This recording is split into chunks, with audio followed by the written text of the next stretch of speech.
It's 12:30, and I'm just checking with Linda. Linda, are we all here, and are we live? We are live, and yes, you can start. Looks like we've got a quorum. Yeah. Brilliant. Well, welcome everyone. Those who are observant amongst you will notice that I'm not Jackie Smith. Jackie sends her apologies, and as vice chair, I rose to the challenge and the opportunity to chair today's meeting. We've gone virtual because of the train strike. Otherwise, we would have been spending some fantastic time visiting facilities at King George Hospital. And today is Janine LaRosa's first meeting of the board as our new Chief People's Officer. So a very warm welcome, Janine, to this board meeting. And the most important item, I think, in this public session is our patient story. So welcome to Rebecca, supported by Hibkab Samta. And can I hand over at this point to the Deputy Head of Patient Experience and Complaints and PALS to take us through this session. Thank you. Hello, good afternoon, everybody. My name's Becky. So here to presenting the patient story today, we have Mr. Dival, who's going to be discussing his attendance with his son on the 7th of August this year, when the Lionesses won the World Cup. So I will hand over to Mr. Dival to explain. But Hi everybody, I'm Paul. I'm a son of 32 years old who has Down syndrome and non-verbal. I brought Ben up here on the Sunday because he has swelling on his feet and knees. He was admitted to, is it EDEC? EDEC. It took us 18 hours to see a doctor in A&E. By then, he had blood tests, which was lost, and it was found again, and it was lost. A nurse tried to give him wrong medication. Come up and asked, "Is that Ben Dival?" I was standing in the corner, and I went, "Yes, he got medication here." I went, "He shouldn't have." And she looked at his wristband and she went, "Oh, I've got the wrong person," which didn't go down very well with me. He was put in a room. It's very kind of the staff to do that because he's anxious and all that. The room had no ventilation, and by law, the room should have ventilation. The door doesn't class as ventilation. And time we got to see the doctor, I asked to speak to the hospital manager, who should be on duty 24/7, and refused to come down, didn't come down. A sister come down, and I said, "I need to speak to a hospital manager," and no one turned up. Time we had another blood test done, and the sister said, "I will take it up there." The sister never took it up there. I took it off the doctor who done the blood test and held it until someone come down to collect it. So I didn't have lost the game. And time we saw the doctor was 18 hours, and the doctor got no manners at all, no skills, very intelligent person, but fixed two clanks. Once he saw him, he went, "Dad, you can go home now. We're going to admit Ben, considering he's got Down syndrome. I already told him it's non-verbal." I asked the doctor a question. It wasn't a trick question. It was either yes or no. The question was, "Have you got anyone in your family or you know with a learning difficulty?" And he never answered. So I took that as a no, and I told him he should go and get education. Because this ain't the way you treat people. My son's crying for 2 hours in that room. We've taken up to Sky A the second time, and I could not fault Sky A. We had our own room again. Even the cleaner Sky Aid went to him, "Hello, mate, what are you doing back here?" Which is really nice of them. And like considering upstairs, downstairs, pressure's completely different. I understand that, but they do need training. I know by now the law is that all medical staff should be trained for people with learning difficulties. What is percentage have been trained so far at Queen's Hospital? Because it looks to me it hasn't.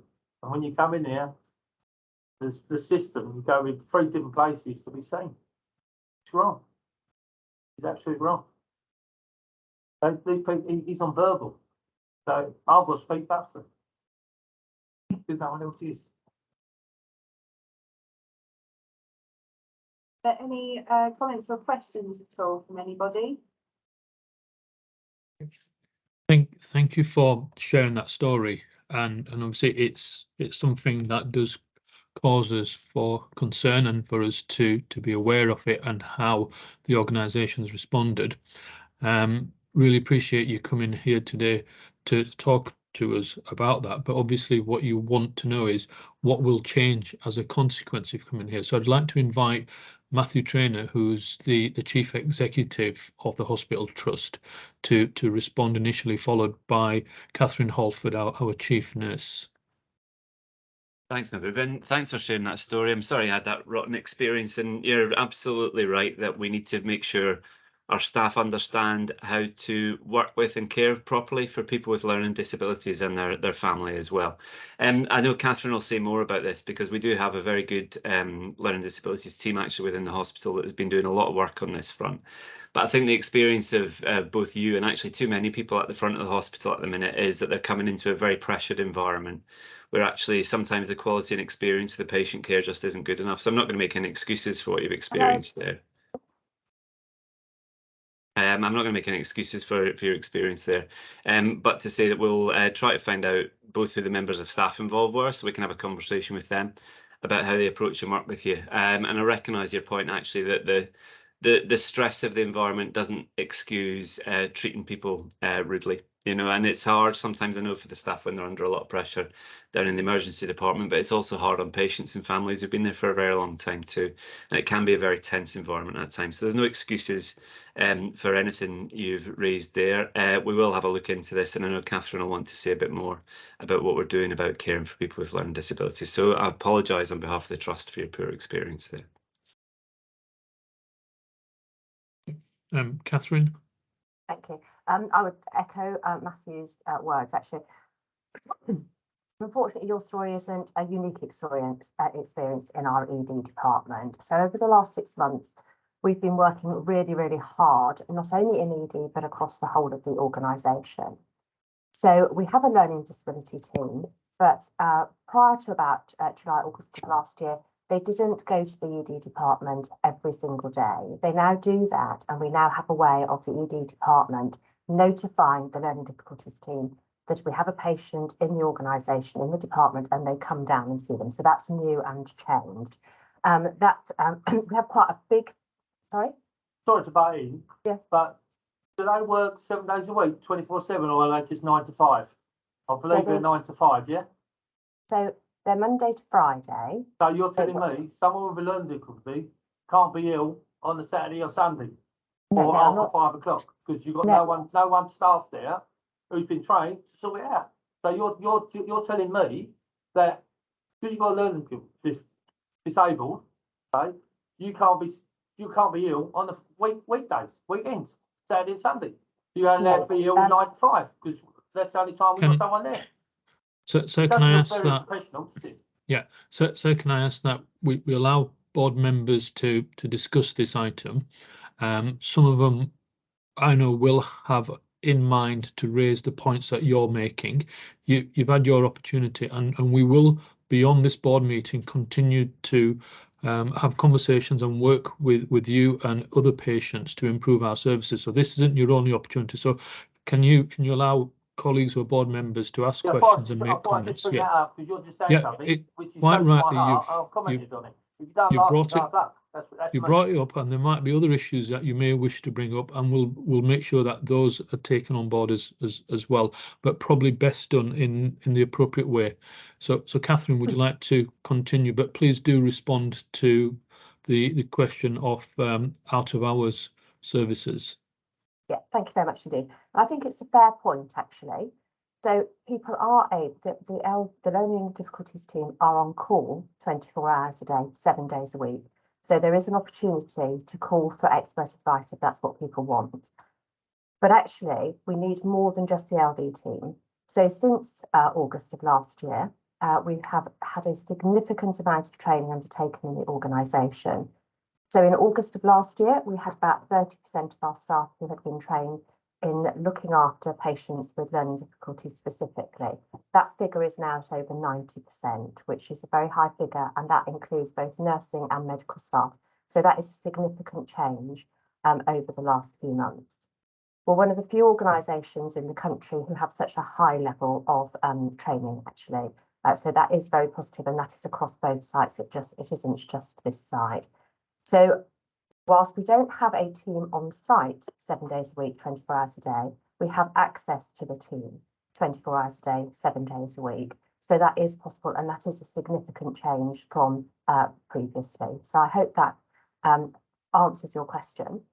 If we're looking for 7 days a week, 24-hour cover for LD patients, the specific team, we wouldn't be looking at that at the moment because the number of patients that come in over the weekends is relatively low, which we've looked at, which is why we have the on-call system. So if additional support is required, those teams can come in.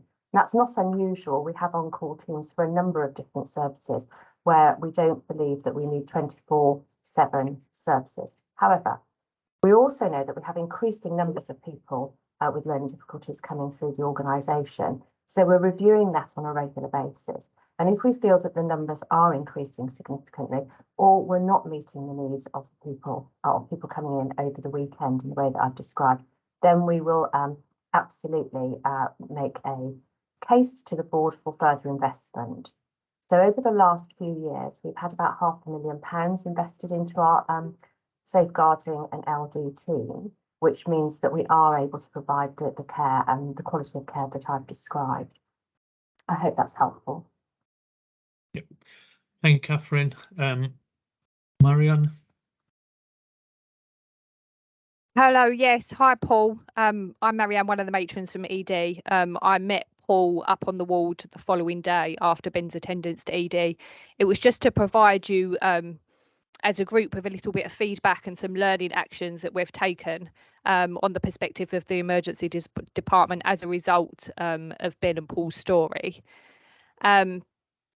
So like I said, myself and Nicola, who's one of my matron colleagues, when we came into shift the following morning, we was escalated Ben's story by one of our senior sisters. And for us, it was really important that we went to hear Paul and Ben's experience firsthand. So like I said, we went up the ward to see them on Sky the next day. ED can be, like Paul expressed, a very challenging department for any patient, let alone a patient with learning disabilities. So it was really important for us that they felt listened to, and that we knew after having that conversation with Paul and Ben that there were definitely some improvements that we could make to the department as a whole. So like Catherine mentioned, we already had a process in place working alongside the learning disability team for the trust. So when a patient comes into the emergency department, one of the first things that we aim to do is look for any alerts that we may have on the system, see if a patient has a hospital passport and try to start one if they don't already present with one. We attach a learning disability sticker to all of the patient notes that highlights to the staff that this is a patient that does have learning disabilities and they may need some more time. We then start the completion of our learning disability checklist. So we have one that is specifically for ED. And that helps highlight to the staff whether a patient may need any extra help or support with communication needs or care needs. And this is where we make the referral to the learning disability team. So during the day, during working hours, we call them directly. And they quite often, like Catherine says, come down to the department now on a daily basis and visit these patients in person. Out of hours, we send them an email and then they follow up, whether it be with us or with the ward when the patient's moved on. So following our discussion that day with Paul and Ben, And we kind of looked at, as a department, as an emergency department, what we could do to improve the experience of patients like Ben, and Ben the next time he may come into our department. So I know one of the concerns from Paul was the waiting time. It was a significant waiting time for Ben and his dad during his time in the department. So what we now do is we attempt to prioritise any patient that comes into the department with learning disabilities. So the nursing staff are aware, we highlight these patients to the doctors. We ask that the doctors prioritise these patients to be seen. We liaise with radiology and pathology so that we can prioritise the blood results, that we can prioritise the x-rays and scans so that we can get these done in a more timely manner. Although we recognise the learning disability team might not be here 24 hours a day, this is where our training is really important. So within ED, our current nursing compliance is 86%. So this takes in consideration new members of staff that are coming in, and they have 6 weeks to complete their initial BEST training. But 86 is a good percentage of our staff that are trained in learning disability care. So when we have a learning disability patient come into the department, as a senior nursing team, we always aim that whether it be someone from the nursing team, the lead nurse, or one of the senior sisters in charge of the shift, go to that patient. We speak to the patients, we speak to the relatives. Communication is really important. So we make sure that we keep them informed of any updates and try to see if there are any reasonable adjustments that we can make just to make the journey a little bit easier.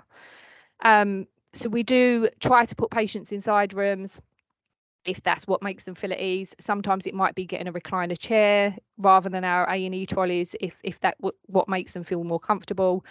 We now have a supply of distraction activities, so colouring books, iPads for TVs, fidget toys. And at the moment, we're currently looking at having a designated cubicle for patients with learning disabilities. Paul mentioned that the room that they was put into, it didn't have any ventilation. So we're looking at having a designated cubicle that would be reasonably ventilated. It might have nice pictures on the walls that would, that is specifically designed to put these kind of patients at ease. We're also looking at obtaining things like weighted blankets, specific packs that would include headphones and more distraction aids and communication aids to help them. As a matron team, we were already doing audits with the learning disability team about our paperworks and making sure the checklists, the pathways are completed. But as a matron team, we felt that we really needed to look at the practice. So were the reasonable adjustments being made? So now we have a weekly matron audit where we look at some certain things, how long the patients have been in the department, have they been prioritised, have we used any reasonable adjustments, anything within our power to make their journey and their experience a little bit better. We did speak to the doctor that Paul mentioned in his complaint. We met as a matron team with him. We shared the feedback for his own personal reflection and learning. We also met with PELC. When we spoke to Paul the following day, he did mention that he had quite a lengthy wait to book in the patient, and originally down in the main atrium with PELC. They've fed back to us and assured us that they also prioritise their learning disability patients, as do we. We then went and shared Ben's story with the divisional nurse of clinical services, and Ben and Paul, I believe, were offered and welcome to visit the labs for a tour of the laboratories. And just lastly for us, because I know I've spoken quite a lot, as matrons, we felt that listening to Ben and Paul speak was very powerful to hear it firsthand. So we did invite Paul and Ben back to our ED nursing kit days, where they come along and they spoke to the team. We've had really, really positive feedback from the junior nursing team, how they felt that session quite beneficial. So I'm hoping that Paul will continue to work with us so that we can continue that with future sessions going forward. Thank you. Thank you very much, Marianne. That's really helpful, comprehensive response as to what happened real time in response to Paul's really serious concerns. So I've got Linda, Marta, and Caroline. So Linda. Thank you, and thank you, Paul, for sharing your story with us. I'm a patient partner, and in fact, I am now assigned to the learning disability and autism sort of area. I've only just started in that. However, I am very clear that the intention that I intend to make is to try to talk to as many learning disability patients and their carers who come into, whether it's ED or actually on the ward, to actually try and pick up their experience. I should say that as a patient partner, I am not employed by the hospital. I do this on a voluntary basis, which means that it's very important that I'm not part of the system, if you like, and therefore I could be much more perhaps objective. I don't actually, you know, if I say something wrong, I'm not going to get sacked or anything like that. So my objectivity is very clear, and I'm very, very happy to sit down and talk to you, Paul. I should say that the learning disability team is something that I am quite involved in, and certainly I've done the training. I've done the level 3 training, and part of what I did was actually to go through the ED checklist with the trainer and see it from a very, shall we say, non-clinical perspective, because obviously I'm non-clinical. So that was a very interesting experience. I should also say there is a working group which actually is meets on a 2-monthly basis, which includes service users and their families and carers with the LD department. So actually there's an opportunity on an ongoing basis to have input from a whole range of people. I think it's probably true to say that learning disabilities patients are probably unique. I mean, all patients are unique, but learning disability patients are very different. You can't sort of lump them all together. They all have different needs. They need different reasonable adjustments, etc. So I think it's very difficult to be, shall we say, uniform about how we treat learning disability and autism patients. However, I want to reassure you, and I'm very happy to meet you, to actually say that you do have a patient partner whose whole job, if you like, is to look at the experience of people who have learning disabilities and autism who come into the trust, whether it's through ED or as a patient. The passport that's been mentioned by Marianne is very important. That passport is really a very useful assistant to make sure that anybody who come into contact in the hospital trust is very aware of the circumstances and the particular issues, particularly things like non-verbal or how you actually communicate. So I think it's very important to stress that the trust is very aware of the needs of learning disability patients. And as the patient partner assigned to that group, I'm more than happy to meet you, Paul, to see how we can work together to actually ensure that from a patient partner perspective, rather than through the trust who have different responsibilities, that all of the issues that you've raised are taken forward and where necessary, escalated to the highest level. I hope that is some reassurance to you. Thank you. Thank you, Linda. Marta? Thanks very much, colleagues, and thanks for sharing your story with us. That's really appreciated because it enables us to understand what's happening on the ground at our front door. It's good to hear, Marianne, from you about the changes that have already been made, but from, I think from my perspective, what I would like to understand is how are we monitoring this on an ongoing basis so we can actually catch more of these incidents much sooner in the process. I get the issue about the passports, but if we have a new patient coming in, not everybody might hold a passport to enable us to actually respond. So I think I'm just asking for whether or not we have processes even further up our front, further out into our front door, as people are coming in, to enable us to make those identifications a lot earlier where possible so that we can react better. We are all human, we all make mistakes, but I think what we need to do, and I think I hear that from this morning's discussion, is acknowledge the issues and put in place the measures that we can put in place, but also monitor to ensure those measures are working, so that we can continually kind of improve the service that we're delivering, because we know the pressures that our staff are under, we know the pressures the system's under, but we also know that there are additional issues for people with learning disabilities that we actually have to strive to make life better for them. But it's so just understanding, you know, a bit more about our monitoring processes, not only at our front door for newer patients, but also the continuous improvement piece. Thank you. Thanks, Marta. Okay. As you were speaking, Catherine's hand went up, and I'm sure she'll respond to the points that you've made. Caroline? I was going to, you know, first of all say, you know, thank you for sharing your story there, Paul. Would it be possible to link in with some of the local groups that look at learning disabilities and developmental needs as well? We've got, you know, wonderful groups like Add Up in Havering who could really help with that, could provide advice and support on an ongoing basis, and also education for the people that they work with as well. So you're getting that two-way dialogue, and also in terms of actually, you know, equipping your ward.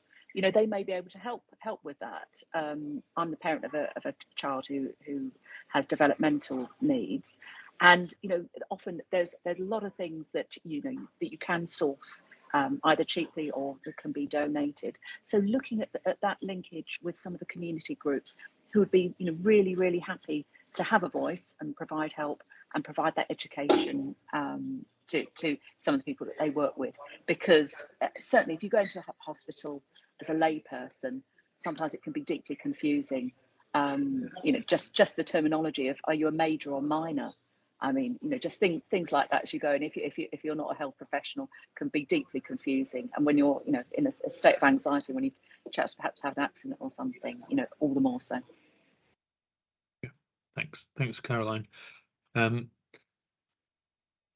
Catherine, you're next, but Linda, I think, wants to come back probably with a quick point, and then Catherine, you can sum up and conclude next steps as well.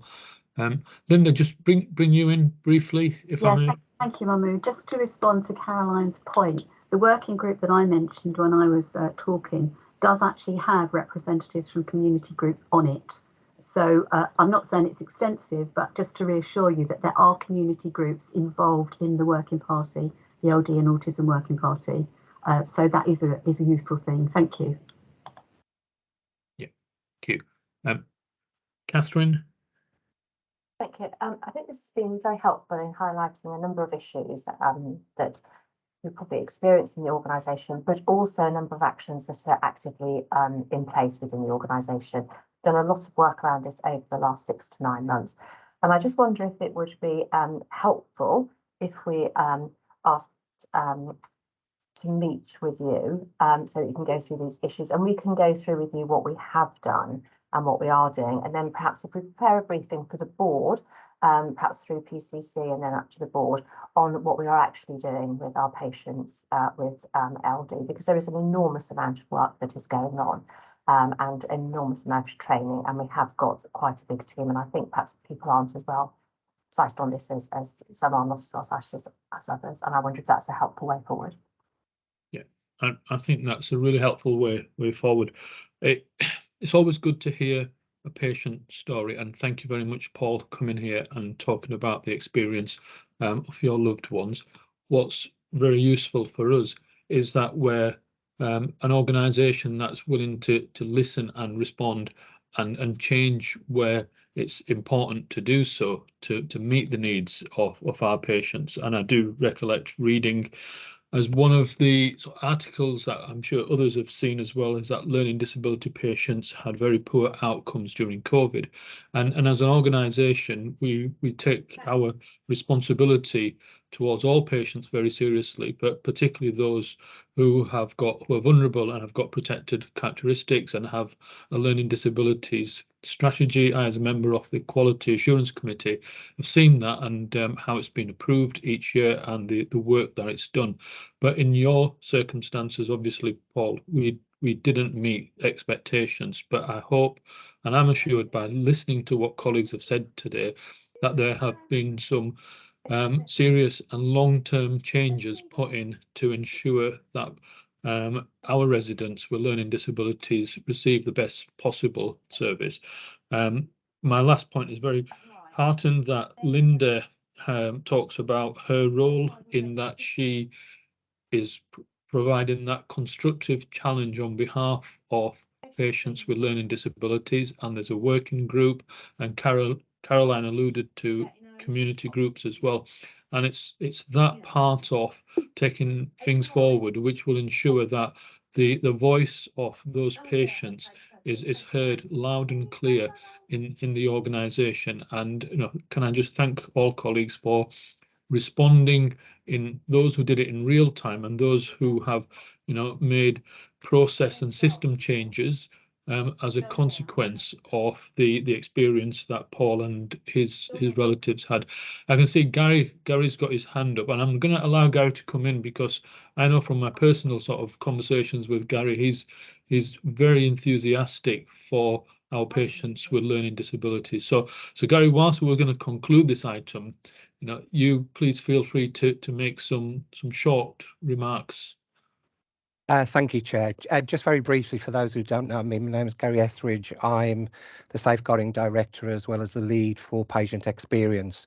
And I will pick up with Peter after the meeting, because I think it's always upsetting. I mean, Catherine is an incredible support, as the board has been, in us driving learning disability and autism forward within the organisation.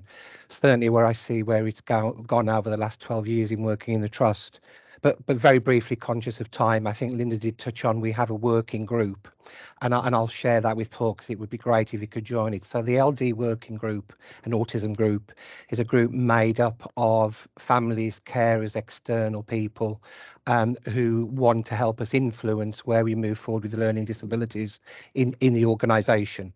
And very much champion, I think you touched on it, Chair, regarding our learning disability and autism strategy, which was developed through lots of focus groups with our LD patients, clients, and a whole range of people. And it always makes me incredibly sad when we see if we've let patients or loved ones down. I think also very briefly, we were one of the first trusts, I know it doesn't help this gentleman and his family, to introduce mandatory training for learning disabilities well before it came in nationally, and we're hitting 90% around compliance targets. And within that, I mean, that doesn't make people change, but what we hope it does is give people an understanding, as well as reading through both electronically and hard copies of resource folders in relation to learning disabilities. I mean, we did a lot of work in going from one learning disability nurse to having a 4 learning disability nurses, and one of those is the newly created post, which is the learning disability for practice development. Laura comes probably once every 3 or 4 weeks, and particularly focuses on ED around LD training, caring for patients, because I think it should be everyone's responsibility as we develop for any vulnerable group. I mean, colleagues will have heard me talk about dementia. I think the same passion is there, as well as us doing, I think what we do, and I will be quick, Chair, is that we do learning disability surveys. If there is anything that comes in that we need to improve, we take that really seriously, as well as our LD nurses supporting patients who are coming through to outpatients who are having blood taken, which has been credited, and other organisations have taken that. But certainly what I will do is I will ensure, because we recently did a very, very detailed paper that was supported by one of our learning disability patients, and I will get that to whatever group Catherine advises on. But I really do apologise to Paul if the experience was, I obviously didn't hear it, but I will pick up with him now, and hopefully we can work with him, as we've done with other LD patients, carers, relatives, to ensure other people don't have the same experience. Yeah, thanks, Gary. And Thank you. My final thanks, and last but not certainly least at all, Marianne and Nicola as our ED matrons, for the work that you did and continue to do. So huge thanks from the board to yourselves, and please relay that back to colleagues in the department. It was very useful to spend that opening half hour of our board meeting on the patient story, and I'm sure that colleagues who are in the Quality Assurance Committee will take on board what we've heard into the work of that committee. Next item 3, apologies for absence. As I've mentioned, Jackie Smith sends her apologies. Mark Caulfield as well. Shane DeGaris. Caroline, who was here, has hopped out. She might well be back after her site meeting. And then next item on the agenda, the governance item, declaration of interests. We've had updates from Mark and Catherine, and of course, Janine has introduced a new set of interests into the meeting. The next item is approval of minutes of the last meeting. I'm going to check my technical skills here because I'm now going to be using a bigger screen so I can see the minutes more clearly. So page 1 of the minutes, please. Do stop me at any time if you want to make any corrections or queries. Page 2, page 3,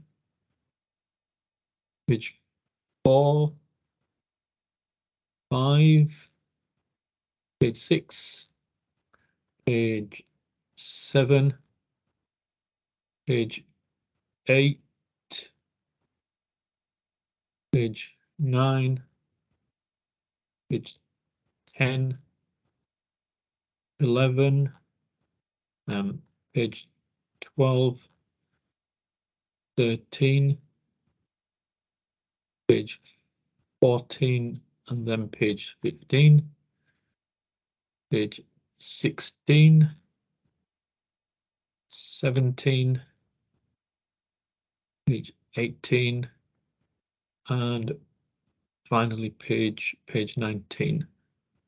On the action tracker, item 7, there are no current actions, which then takes us on to our Chief Exec's report. Matthew. Thank you very much, Mahbub. So that folk can have a look at the full report that's in there, and I think there's a lot of positive stuff in there. Actually, looking at things like the number of additional substantive clinical staff we've got on board, some of the updates on our progress on our waiting lists, and various other developments across the site. But really, the main thing I wanted to focus in on at the minute is what's happening in accident and emergency and in emergency care across our 2 hospitals. And people will no doubt have seen the extensive press coverage of the pressures that the system's been under, particularly in the last fortnight. And I just thought it'd be useful to give you a bit of context to this, given some of the stuff that's in my report. So, I mean, everyone knows winter's never a good time in the NHS, but this has been no exception. And I think it's probably fair to say, having spoken to a number of people, both within our trust and across London, that some of the pressures we've seen, particularly in the course of the last fortnight, have been greater than people can remember. I think some of the situations we've encountered in the emergency care pathway have been more difficult than anything people experienced in the last couple of years in the pandemic, as well, because of the volumes and the challenges. And I think it's presented our staff and the people who've come into us for care with some particular problems. We've seen a significant increase in the last couple of weeks in older people who have COVID, and also people coming in for treatment with that and with flu. And what that's done is it's made it harder for us to manage space within the emergency departments, because when someone comes in with COVID, they need to be given their own space, they need to be kept away from other patients, and we have to do all kinds of work to manage that safely. And the accumulation of the volumes of people coming in, the sickness, the frailty, the illness that we're seeing, and actually things like the number of people who are moving from presenting with respiratory symptoms and are then going on to have heart problems, which London Ambulance are reporting has been an increase right across the capital. There's been some really specific problems that have meant that we've had patients being cared for in corridors in numbers that we've never seen before in our site or across the country, based on the reports we've had from elsewhere. So we've had to use corridors in the A&E to deliver clinical care for people for prolonged periods of time. We've also, across the Queen site, where we're able to do it because of space, we've had to put extra patients onto our wards. So some of our 4-bedded bays have had 5 patients on them. And that's to allow us to move people out of the emergency department and then get people off ambulances and into ED to get the care. And it's been a very challenging period. Now, as a result, this week, we've moved to a kind of different command and control approach to managing the bed base. And we're taking extra measures to try to get to grips with it. And we've seen the numbers of patients coming down. who are having to wait prolonged periods of time in the corridor. But the situation we're in, I think it's fair to say in the last few weeks, no one joins the NHS to provide care in the conditions that we've seen, and to see these quite distressing environments for patients and staff. And certainly none of us would want our relatives to be dealt with in this way. So, you know, this has been a tough period. I think it's likely to go on for some time, because I think the amount of respiratory illness we see has been extreme, and that's putting particular pressures on us. And so at the minute, as a trust, we're going to be running things in a very different way, with a real focus on day-to-day operational management, certainly through to the middle of February. We'll take a view then as to whether we extend that. But, you know, I want to apologise to all those who've received treatment in a corridor. It's not good for them, and it's not how we'd want our family to be treated, and also to apologise to the staff who've had to work in that environment as well, because it's been very tough. Some of the things that have been positive, and I've been in regularly over Christmas and New Year, and over the New Year weekend to talk to some of the patients and families and to our staff. We are looking after these patients on hospital beds. We're not leaving people on trolleys.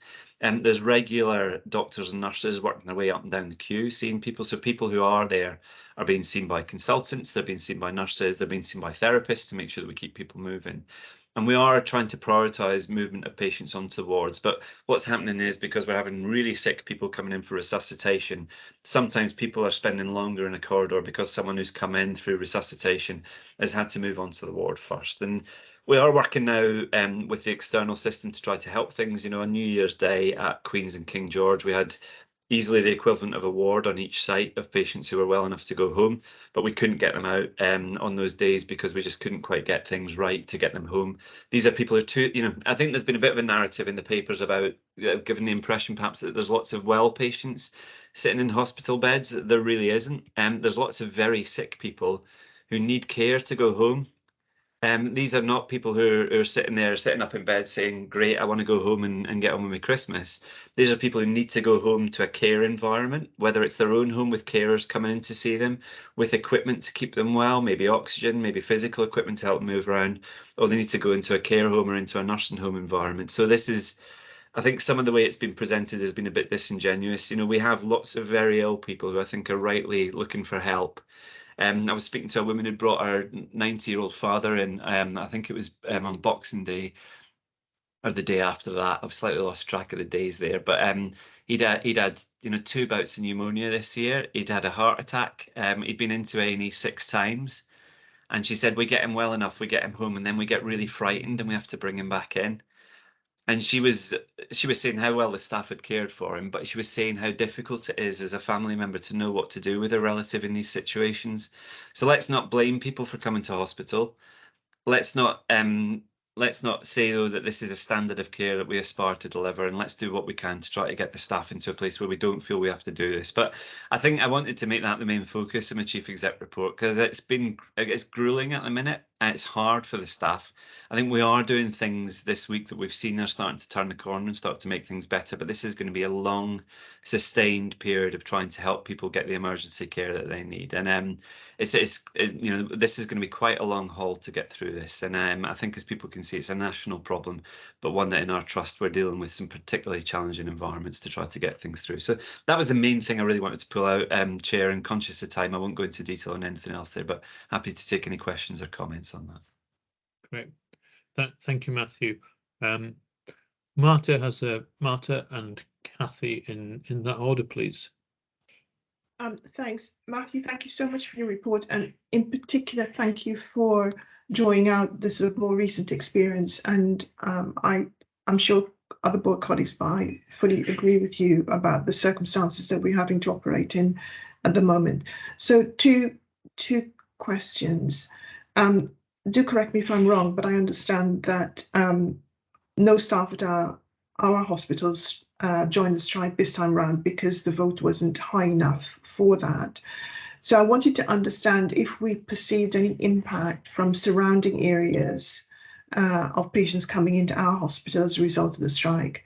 And the second thing is that there are going to be more strikes. And if I understand the situation correctly, there've been further ballots. So just wanted to understand, looking forward, where do you think we're likely to land? And if we are subject to a strike, I'm sure that you and your colleagues have got contingency arrangements in place, but a few words on that would be really helpful. Thank you. Yeah, thanks, Marta. Good points. Kathy?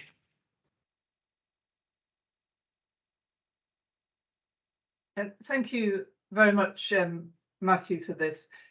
I think it's really helpful to hear, and I've spoken separately with Catherine, our chief nurse, about this, that whilst it isn't anything we would want to oversee in terms ourselves in terms of urgent care at the moment, the fact that there is this focus on looking after patients, putting them onto beds, and so I think we welcome that. I suppose my question on that is, what do you think's going, apart from, you know, spring arriving, what do you think are the major things that you anticipate changing that will improve the situation? And then my other point was on the mental health needs, which you've highlighted in your report. And I just wonder if you can say anything about the overall system support that we're getting for that, and you know, what your conversations might have been that help improve that situation. Thank you.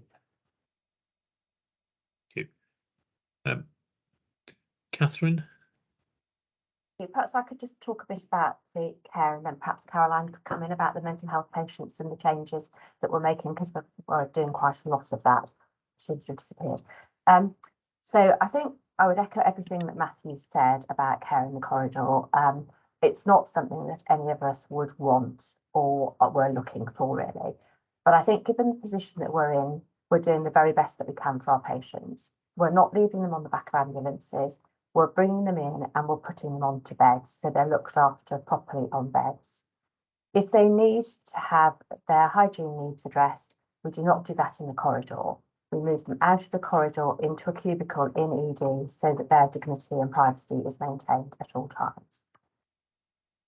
People are in the corridor for some time, so we are making sure that people are fed properly. So they're not just fed packets of sandwiches, they get a proper hot meal. And they have a proper bedside trolley to eat their meal from. So we're trying to be as compassionate as we can with our patients in the corridor. In terms of staff in the corridor, LAS are looking after some of the patients under a cohort system, and then we've increased the number of nurses in the corridor. And there aren't a lot of nurses about at the moment, obviously. So nurses who are in non-nursing roles, so the corporate nursing team, quality and safety team, etc., are all on a rotational basis looking after those patients in the corridor, so to make sure that we have senior leadership and senior oversight to supplement the ED nurses that are there. Things are improving this week. The numbers in the corridor were significantly higher earlier on in the week, and they are getting better this week. I, like many of my exec colleagues, have been to see the patients, to talk to the patients, and almost without exception, the patients are very grateful for the care that they're getting, and they recognise the enormous pressure that the NHS is working under. That doesn't make it right and it doesn't make it good, but it does make it a bit better because it feels like we're working with the patients to make sure their experience is as good as it possibly can be in the circumstances that we have. Caroline, and I'll just mention about the strike. We still don't have a mandate to strike in this organisation, so we don't anticipate having any strike action from the nurses at the moment. Shall I hand over to Caroline for what we're doing around major changes and mental health? Okay. Yes, please. Caroline, you've been queued up. Hi there.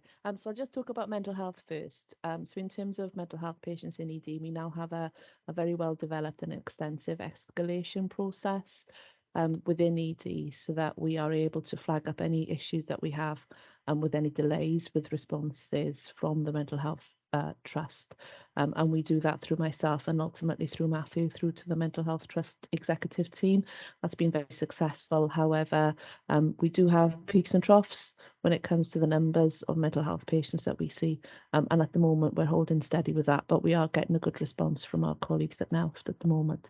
In terms of the other changes we're making in ED, we have had to make some changes over the weekend with regard to the number of COVID positive and flu positive patients that we've had coming into the department, and we had to reorganise ourselves to be able to cope with an influx of COVID positive patients. We have now flipped back to the way things were in ED. We've seen a decrease in the number of COVID positive patients coming through the department, and we have now reopened our SDEC area, which was temporarily closed over the weekend to accommodate COVID positive patients. We continue to make big changes to our emergency pathway, and we will continue to do that over the next 6 to 8 weeks. It is at the moment, as Catherine has outlined, we are working tirelessly to decrease the number of patients that we have in our corridor, and it is slowly improving, albeit it is a relentless battle on a day-to-day basis. Happy to take any more questions, Mahbub. Okay. Thanks, Caroline. You might get some more questions. Leslie?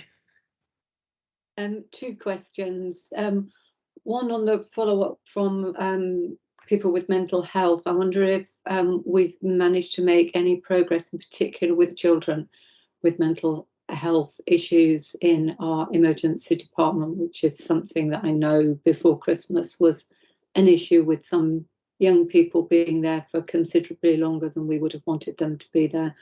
And the second question, probably Matthew, is one about the working through the ICS and the system, because as you said, people waiting to go home aren't ready to kind of hop, skip and jump out of hospital home. They need to go home with sometimes very extensive care packages around them, and that's a system-wide issue. And how is the system working, and what are the challenges within the system, and what is happening at an ICS level to try and unblock some of those? And I know only too well from however many years of working on the local authority side that a good deal of the challenges there are due to financial pressures and the ability to get staff, good staff and enough staff in caring professions at the moment. So it's a bigger issue in the same way that the challenges facing us, if they were that easy, we'd all have solved them by now.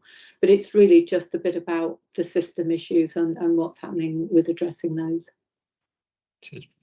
Thanks, Leslie. Marta, I'm conscious of the time, a quick one. I hope I'm not being premature, thank you, Mahbub, but I really would like to thank the executive for the outcome of the vote. I'm hoping I'm not being complacent, but I feel that a lot of the way in which our staff might have responded to the vote has got a lot to do with our leadership team, and we shouldn't lose sight of that. And thanks very much. Thank you, Marta. Welcome. Matthew or Caroline, before you respond to those points, can I just throw in my tuppence, and it's around waiting list initiatives. If you could just give us your thoughts on if we've been able to keep those initiatives running, whilst there's obviously huge pressure on beds in our 2 hospitals. Yeah, so I mean, waiting list wise, we've had to make a lot of compromises to manage through this period, so it has been difficult. It's a hard time of year to try to keep the right amount of surgical activity going, both because of the infection rates amongst the patients. I mean, at Queen's, it's pretty much been day case activity or critically ill patients only really coming in through that. We do have the elective surgical hub at King George Hospital, in the same way that Barts have got the Barts Health Orthopaedic Centre, and these are specific elective beds, so that does allow North East London to keep some activity going, and that has been a positive thing, I think, for local residents. I mean, the challenge is when you start cancelling, operations, in en masse, what starts happening is those people come in through your ED, and some of our surgeons do text me whenever they pick up waiting list patients via the emergency surgery route. So the surgery you cancel this week is the activity that turns up at primary care and in ED in the weeks ahead as well. So you're always trying to balance those 2 things off against each other, with safety in mind. But maybe we'll update you next month on the impact. You will have seen a dip. There's always a dip this time of year, but I think it's probably less of a dip than it has been in previous years, because we're determined to make sure that people get the treatment they need. A couple of those other points that have been returned. I think we have a couple of ballots coming up, the BMA and also the Chartered Society of Physiotherapists, where I think we will see strike action within the organisation. We haven't had the results on the junior doctors yet. I don't even know if that's gone out yet, but I think the mood there is very strong. And I think actually some of the others we didn't strike because we didn't reach the number thresholds, because I think staff were reluctant to take part or were worried perhaps about the loss of salary. So I think for some of that, it was within a whisker actually potentially of us going out. And there's been a pattern across London of inner London trusts striking and outer London trusts not getting the numbers through. And I think there's some interesting dynamics going on within the workforce that might explain some of that. Some of the other points about system working, I mean, yeah, Leslie, what we have found is because of the cost of living crisis and various other issues, you know, there are care home beds right across our patch that are empty because they're unstaffed. The domiciliary care agencies who can't get workforce, we struggle to get lower paid staff in because the cost of living, and because actually there are often opportunities for people who would have worked in care previously to go and work in retail or elsewhere and get better money and better conditions actually. For potentially doing a slightly less grueling job actually. So I think that goes back slightly to Kathy's what's going to get better apart from Spring. We are focusing within the Trust on cost of living initiatives. A range of things that are set out in my paper there to try to really help the staff. But I think we know that there is strike action underway. And I think nationally, some of the negotiations around, particularly for our poorer paid healthcare staff, and actually, if you look at some of the junior doctors and the real terms cuts in salary they've faced, etc., I think some of the answer to this is going to be some kind of shift in terms of the compensation that some of our more poorly paid staff get for the work that they do, and in terms of really getting the workforce through the door we need, and also recognising the huge pressures that local authorities are under, worse than the NHS actually. What we're seeing at A&E, I think, is a reflection of the state of social care.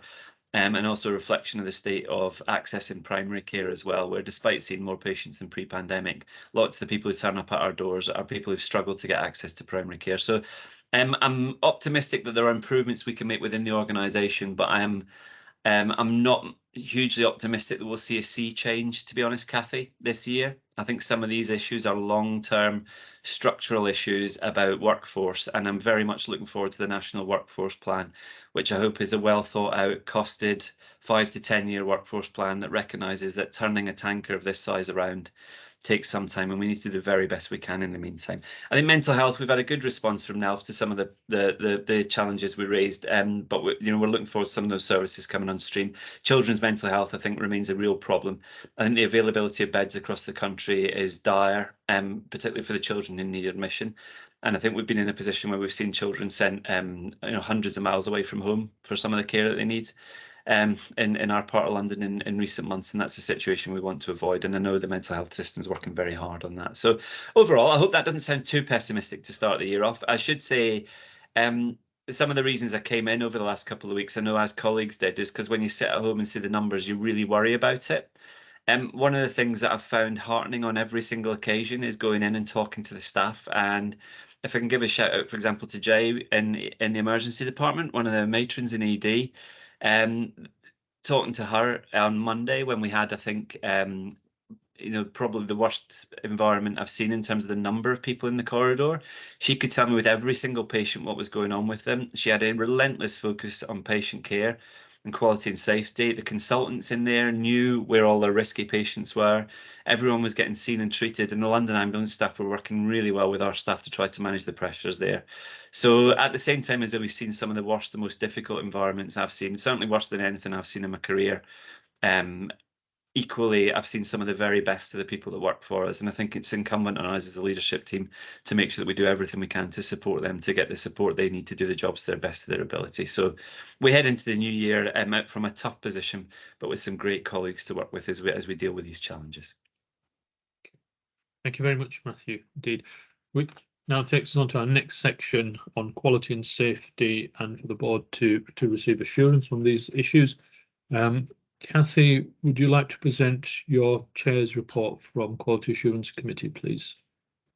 Thank you, Chair. And I think, if you've had a chance to read the report, you'll see that it docks quite nicely with the discussion that we've just had, actually. But I'll just highlight a few things. I think we'd previously trailed that we were going to be focusing on the board assurance issues and doing 2 of those in detail, and you can see that we've done that, and that the company secretary will continue to develop that with us. So I think that was really useful.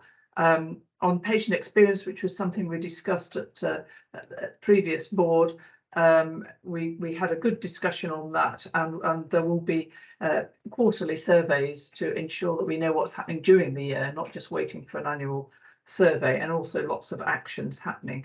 Maternity is on today's agenda, so I won't dwell on that. But other than to say that we have asked that there is maternity data is included in the quality and safety dashboard so that it becomes a bit more integrated. As you would expect, we had a good focus on winter planning from the harm perspective, and we've had a discussion just now about that. And safe staffing again is on today's agenda, as is the IPC framework. So we discussed all of those. As you can see further on in the report, we've set out the assurances that we've taken, and I'm pleased to say that we had, good assurance around maternity and the safe staffing review, and partial assurance on other things with some clear actions. And there was just one thing to escalate really, which was around some issues relating to the 2-week wait for dermatology and breast services, and committee has had some update on breast services in the meantime, but we will be bringing more focus to this in terms of patient harm and safety over the next period of time. So happy to take any questions, Chair, but I'll leave it there. Yeah. Thank you, Kathy. Any questions to Kathy? None. Thank you very much for that comprehensive report, Kathy. I do like the way you've set out the assurances in a table form, and I'm probably going to pinch that in the future for my own finance reports. Item 10, integrated quality and safety report for the month 8 November 22. Catherine. Thank you. The report has all of the normal benchmarking data in there, and actually most of those are within the expected range, so I won't particularly talk about any of those, but just to say that we are closely monitoring the closure of SIs, and we're seeing slow and steady improvement in that closure, so that's helpful from quite a difficult start at the beginning of last year. Kathy has spoken about the patient experience report that we've received. We've received our first cut of the data for the replica patient safety surveys, which I think before the board we were talking about the postal strike, and we've had quite a small return because we think a lot of the surveys are stuck in the postal strike, but those responses that we have received are showing a small improvement. So once we get all of the numbers back, I will bring a report to that. I was then going to talk about CQC, about the CQC. Matthew, I think, has talked about that in his report, and I was going to talk about corridor care, and we've also spent quite a long time talking about that. So I hadn't got anything else to particularly escalate from this report, but happy to take questions. Okay, thank you, Catherine. Leslie and Sue, please. Just 2 questions. On page 75 of the report, and I can't remember what page of the actual pack that is, 248 of the pack. It talks about community postnatal haven't received any responses from August to November 2022, and that was being looked into, and I wondered if we knew why that was and whether that issue had now been resolved so we would be getting responses. And on the following page, it talks under actions taken this month about there being a significant increase in the number of complaints, 64 in October to 106 in November, which is quite a significant increase. And I wondered if we knew why. Sorry, which page was the second question on? Sorry, it was the subsequent page, page 28 of the report, or 76, or 248, depending on which page number you look at. Any variety of pages. So in terms of the postnatal responses, I'm afraid I don't know the answer to that question, but we've got Abby, who's the Director of Midwifery, and Catherine, the Divisional Director for Women and Children's, coming to present the maternity paper. So I wonder if we could ask that question when they arrive. And in terms of the complaints, I think I'd just like to go back and check that number, if that's okay, and come back to you. Thank you. Sue? Thank you. Rather spookily, my question is about the same page as Leslie's first question. Obviously, great minds think alike. slightly broader question. I observed from the two graphs, inpatient and outpatient overall experience, what I would consider to be a negative trend in both places. Now, I know that the SPC is not flagging that up because there's been a little bit of up and down, but I am a bit concerned that both of them are demonstrating a negative trend. So I think my question is, how do we analytically look at the SPC charts and what it's telling us and make sure that we agree with what it's highlighting? And then secondary to that, and the answer may well be, Catherine, in the survey that you just talked about, in fact, what measures do we think we can take to reverse that trend and start to improve patient experience, inpatient and outpatient? Thank you. Thank you. So the Catherine. inpatient surveys don't cover maternity, and maternity is a different survey. So in terms of the variability of responses, we have found over the last few months that we haven't had a lot of responses back from our women. Abby, over the last probably 12 weeks or so, has been really focusing on trying to improve the numbers of returns that we're getting. But again, they're coming, they are coming to do the next two papers, and I wonder if it would be helpful if they responded to those comments because they're closer to it than me. Yeah, that seems sensible for. Yep. Sorry, can I come back in? My question, whilst it was on the same page as Leslie's, was about inpatient overall and outpatient overall, not about maternity specifically. Oh, okay. I'm only able to find the page. I'm only able to find the page despite having it in front of me. So I apologise for that. So could you tell me which page it is again? I'll try and find it on my. It's page 75 of 248. It's the graph, it's the page that is entitled Domain Caring Indicator, Patient Experience and Engagement. And so it's the inpatient overall and the outpatient overall graphs. Fine. I've got them now. Thank you. Yes, I've got them now. Thank you very much indeed. So yes, in the narrative, it talks about a decrease in the number of surveys received, and that does have an impact. So we're working quite hard on how we can improve that to get those numbers up again. I think when I talked about the patient experience survey results, that the family and friends test is given out to people whilst as they're leaving the organisation or whilst they're still in the organisation. So I'm not sure that it's really a very good test of our patient experience. We're doing quite a lot of work now of phoning patients after they've left the organisation and asking them a similar set of questions. And I think that's giving us better feedback on our patients' experience. And I think the quarterly replica surveys will give us a more meaningful set of data to work with. I've become increasingly concerned about these forms and their relevance. When the system was set up, a long time ago now, probably about 9 or 10 years ago, you weren't allowed to give people the forms until they had left the organisation or as they were leaving the organisation. It's now something that's done on the day of discharge, and I'm not sure that we're getting really honest feedback from patients. And I can see Linda nodding her head there. So we're up for renewal in terms of the family and friends test. You used to have to do it, it was mandated. It's not mandated anymore, and I don't know whether it's something that we should continue. I don't know whether we should rely on this form of patient feedback in the way that we have done in the past because of the different way we collect the data now. Yeah, thank you for that, Catherine.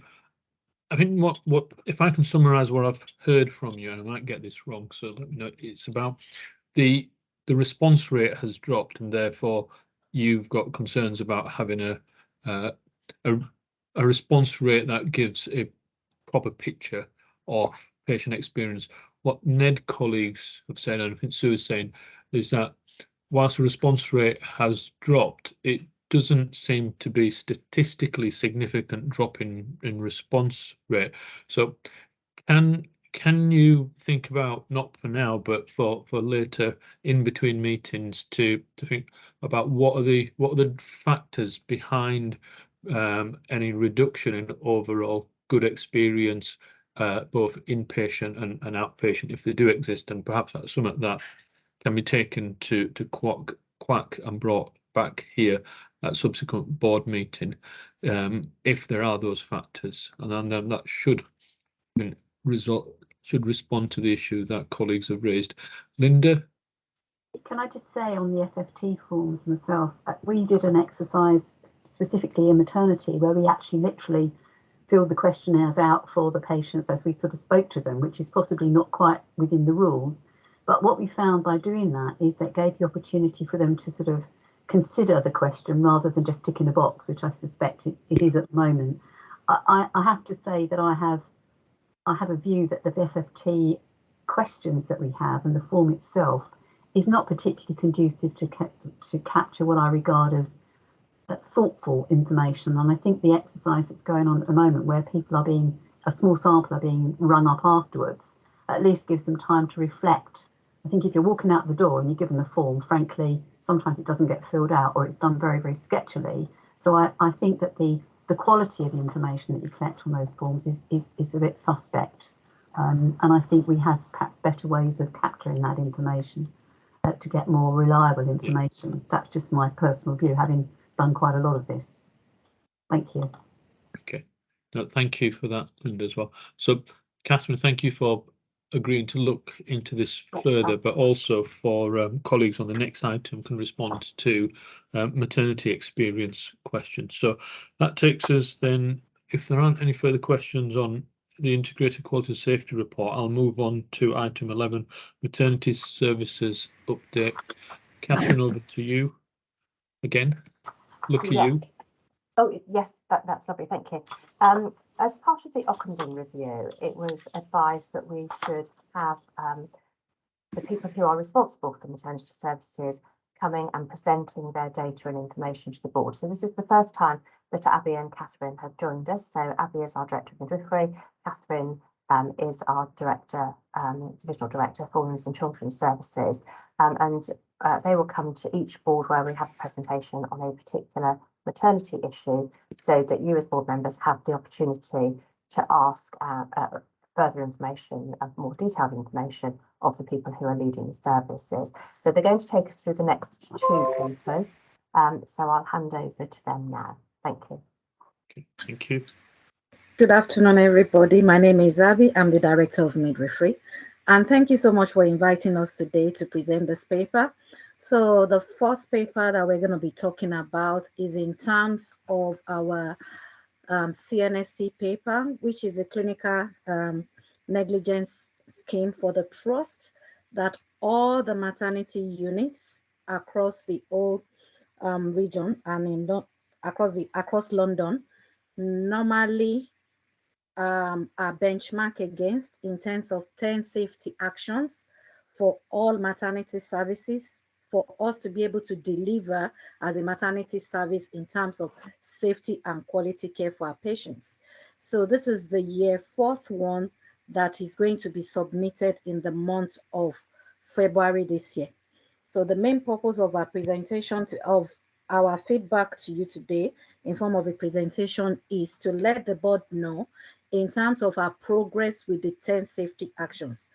Just to bring it into context, the trust actually did very well in year 3 with these 10 safety actions. But this year, this is our progress and we're on track to achieving what is required. But what we have done this year, because there are new iterations in terms of the technical guidance, in terms of what is required, more direction in terms of safety. So we've been given the technical bit to work on. That is why we've got our external maternity improvement assurance team that have actually reviewed some of our evidence that we'll be submitting in February as a peer review, so that we're not scoring our own goals, so that we are able to put into place robust processes and tighten up. So you will see from some of the papers that we produce, we've initially rated ourselves and we've done another self-assessment. So we first rated ourselves just to see where we are before the peer review, which was done in December. So I will go through the 10 safety action quickly. The ones that we're fully compliant with, which is safety action 1, which is the National Perinatal Mortality Review 2, that as a maternity unit, are we using the required standard? We've had a peer review on it and we're actually compliant with that. Then the second one is our maternity services data sets. That one initially, if we're looking from back from April till like October time, we were not compliant with it because of the end-to-end digital system that the trust is using. But we've been able to be compliant with this because there was a lot of work and support from our board and different people externally that has actually helped us for us to be able to compliant with the MSDS Safety Action 2. So, and we have got a letter back from the national team that we're compliant with Safety Action 2. If we look at Safety Action 3, the reason why we had the partial compliance is from the reiteration and from the feedback from the peer review, there was an audit that we're supposed to have completed and some action plans with it. The audit is already completed. What is remaining is for it to be reviewed, which we will be taking to QAC on the 26th of January. So we've already done that. We've put the action plans in place. So by the time we take it to QAC, we will be fully compliant with it because we didn't complete it whilst we were submitting this paper. Then the fourth safety action is a new iteration from the NHS resolution, which is in relations to the consultant attenders at our labor ward when we have emergencies. They've asked us to do an audit, which previously this was not asked. So the requirement was to do a retrospective audit from July, 1st of July to 30th of November, which we've just literally completed. Out of the audit, we sort of look at 30 times, and out of those 30 times, 27 out of 30, there is a consultant attendance as required at everything. The other one, we couldn't note it, we couldn't get it because it wasn't documented anyway. And to us, if it's not documented, it's not done because we didn't have the evidence. But we've put action in place that we will be we've put evidence in place so that we're able to capture those data on a regular basis. But it's going to be a monthly audit to be able to capture this. So we've actually completed that. In terms of our safety action 5, which is to do with our midwifery workforce, we are compliant with that. I'm not saying that we're fully staffed, but the demonstration is for us to have a plan in place to meet the required standard. But in terms of our vacancies, there has been a lot of work that has been done to ensure that we're recruiting into our vacancies. And our pipeline is looking good because we've had our new starters that have started. In terms of safety action 6, which is the Saving Babies Life Care Bundle, we're fully compliant with that. But all this evidence, we will bring it to QAC from evidence 1 to 10 so that the trust is well cited on it as a board. Safety action 7, which is the Maternity Voices Partner. The only reason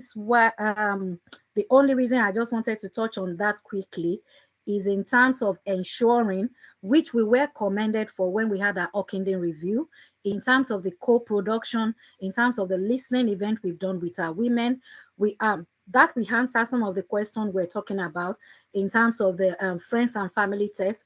We ourselves have noticed that this is not capturing what our women are saying, because within our borough and the kind of women that we sort of attract in our area, we notice that we are not capturing them because English is not their first language. So we need to put systems in place to address this. So what we have actually done, we've introduced computers on wheels so that women can actually, when you press on that computer on wheels, it translates it to whatever language that the women are speaking.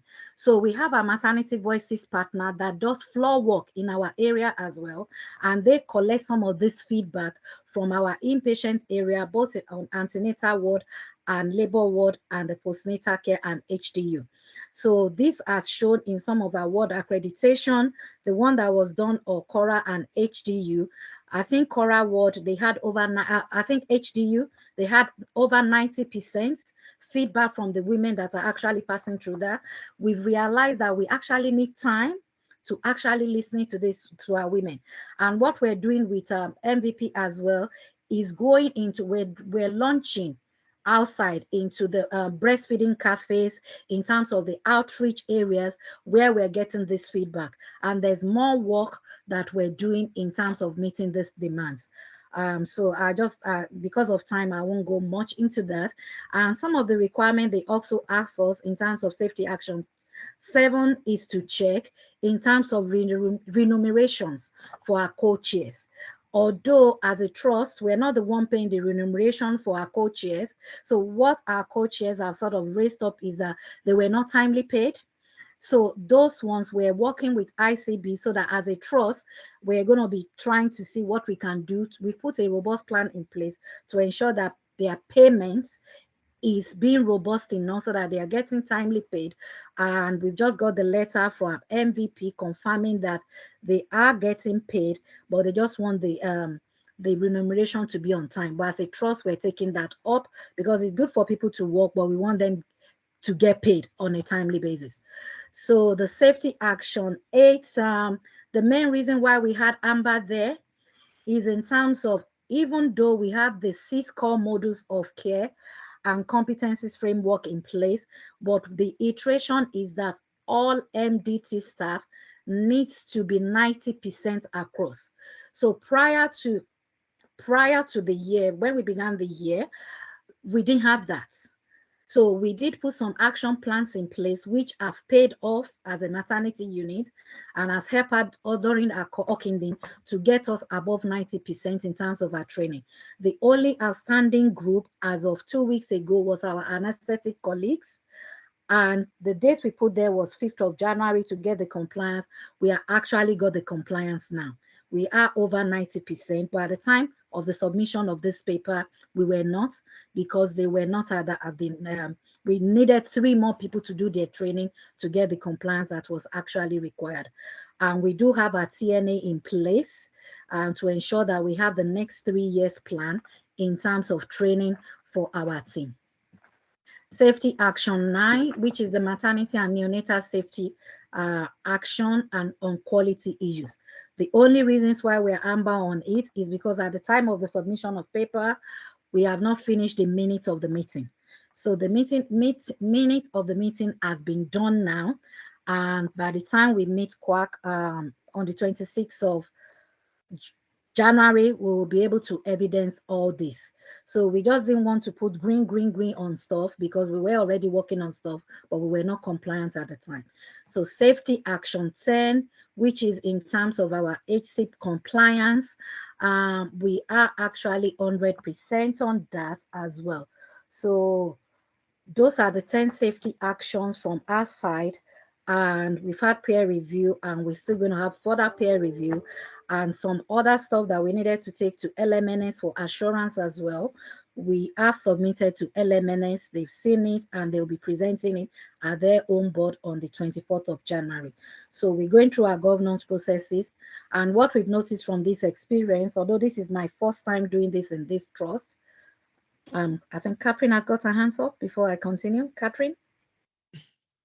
Oh, no, I just wanted to, I didn't want to cut you off, Abby, but just to say thank you for presenting the safety action. So I think in terms of sort of assurance for the board, although some of these safety actions are showing as partially compliant, we are confident that we will be fully compliant by the submission date on the 2nd of February, with a number of these going to QAC on the 26th of January. And just to say that I don't think we should underestimate the enormous amount of work it takes to become compliant with all of these actions, because as you'll see, there's minutiae of detail of audits that need to be completed. So that's just all I wanted to say. Thank you. Yeah, thank you. Just to round up, I'll finish in a minute because of time. We have had a lot of learning from this as well as a new Triumvirate team. So going forward, what we'll be working with our team is in terms of having our calendars and monthly CNS meeting for this year with each of those safety actions, so that it helps in terms of our sustainability and to ensure that we are benchmarking ourselves. We are doing the self-assessment before inviting other people to come and assess us as well. Thank you. Questions, please. Thank you very much, both Abiola and Catherine. Do any board colleagues have any questions, any comments?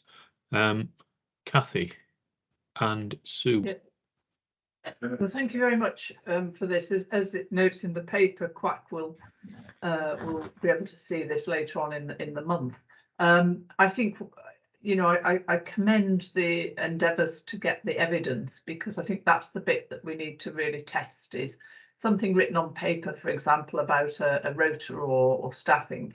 What's it really like on the ground is going to be really important. But I think you've demonstrated that. And just really to ask you, it's probably slightly unfair, but you've kind of indicated on this, is your confidence that we will get all 10, because I think if that is the case, I think that puts us in a very good position actually, compared with many organisations this year, which are probably struggling a bit with this one. So thank you. Thanks, Kathy. Sue. Thank you, Mahbub. Thank you, Abby. Thank you, Catherine.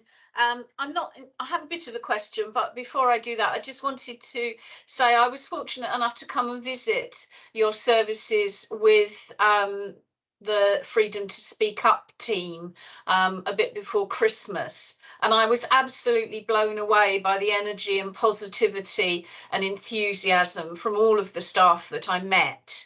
And we had a long conversation about maternity voices, and I met one of your colleagues who is actively working on that in the community, and I'd be interested to know a bit more about the work around volunteers. And I know she was saying they weren't doulas, but actually how we are extending our practice to accommodate different ways of working. And that then leads me on to asking for an update. I know several months ago, because of the pressures on the service, we had to change the model of care. And I'm probably going to get the phrase wrong, and Matthew will correct me. I think we were trying to adopt, is it continuity of care? But because of the volumes of mothers, we had to step away from that. I was just wondering what the future plans were around our model of care. Thank you. Thank you, Sue. That's a fantastic question. And I'm sure the chair will permit us, it won't take long. In terms of our model of care to do with maternity continuity of care, at the time we had to stop it because of our safer staffing. But the way our staffing is looking at in terms of our pipeline, it just looked good by the end of March. But we are treading with caution to ensure that the staff are actually here. But what we're doing between now and by the end of March, we are doing the building blocks. What I meant by the building blocks is giving our staff the training that we empower them to start the new continuity of care. Because what we're trying to do going forward from between March and April is to set these new teams up, and we're going to start them one at a time. We review it, and the people that we're setting it up for are the most vulnerable and the women that needs it most. Prior to that time, we have recruited volunteers that we've trained. We've trained 14 that had included, they had doula training included, and we have trained people, another 14 that are without the doula training. So those staff have completed, those women, they are our local women. They are, what is it called? They speak different languages apart from English. And what we thought of target is from our clinical outcomes, where we had the poorest clinical outcomes and the languages. Those are the women that we've recruited to be the volunteers so that they can support, because we notice in terms of women that are having stillbirth or poor clinical outcomes, the languages was that some of the contributory factor was in terms of language, in terms of clinical pathways. So we've given them this training. We're just waiting for the DBS to be cleared sometime before the end of January, so they will be paired with some of our women in our clinics going forward whilst we start the continuity of care. So they will be called continuity of support whilst we start the continuity of care end of March, April. But we just want to be cautious and ensure that the staffing are here, but we're working towards the training now. Thank you. Very much, Abiola. Colleagues, can we agree to delegate the approval of this to the Quality Assurance Committee when it meets on the 26th of January, and for them to report back through their minutes as final approval. I think we've got agreement on that. And Abiola, thank you very much for your sort of passion and the comprehensive nature of your presentation to the board. It absolutely gives assurance to us that you know the detail that sits behind all of this and are on top of it.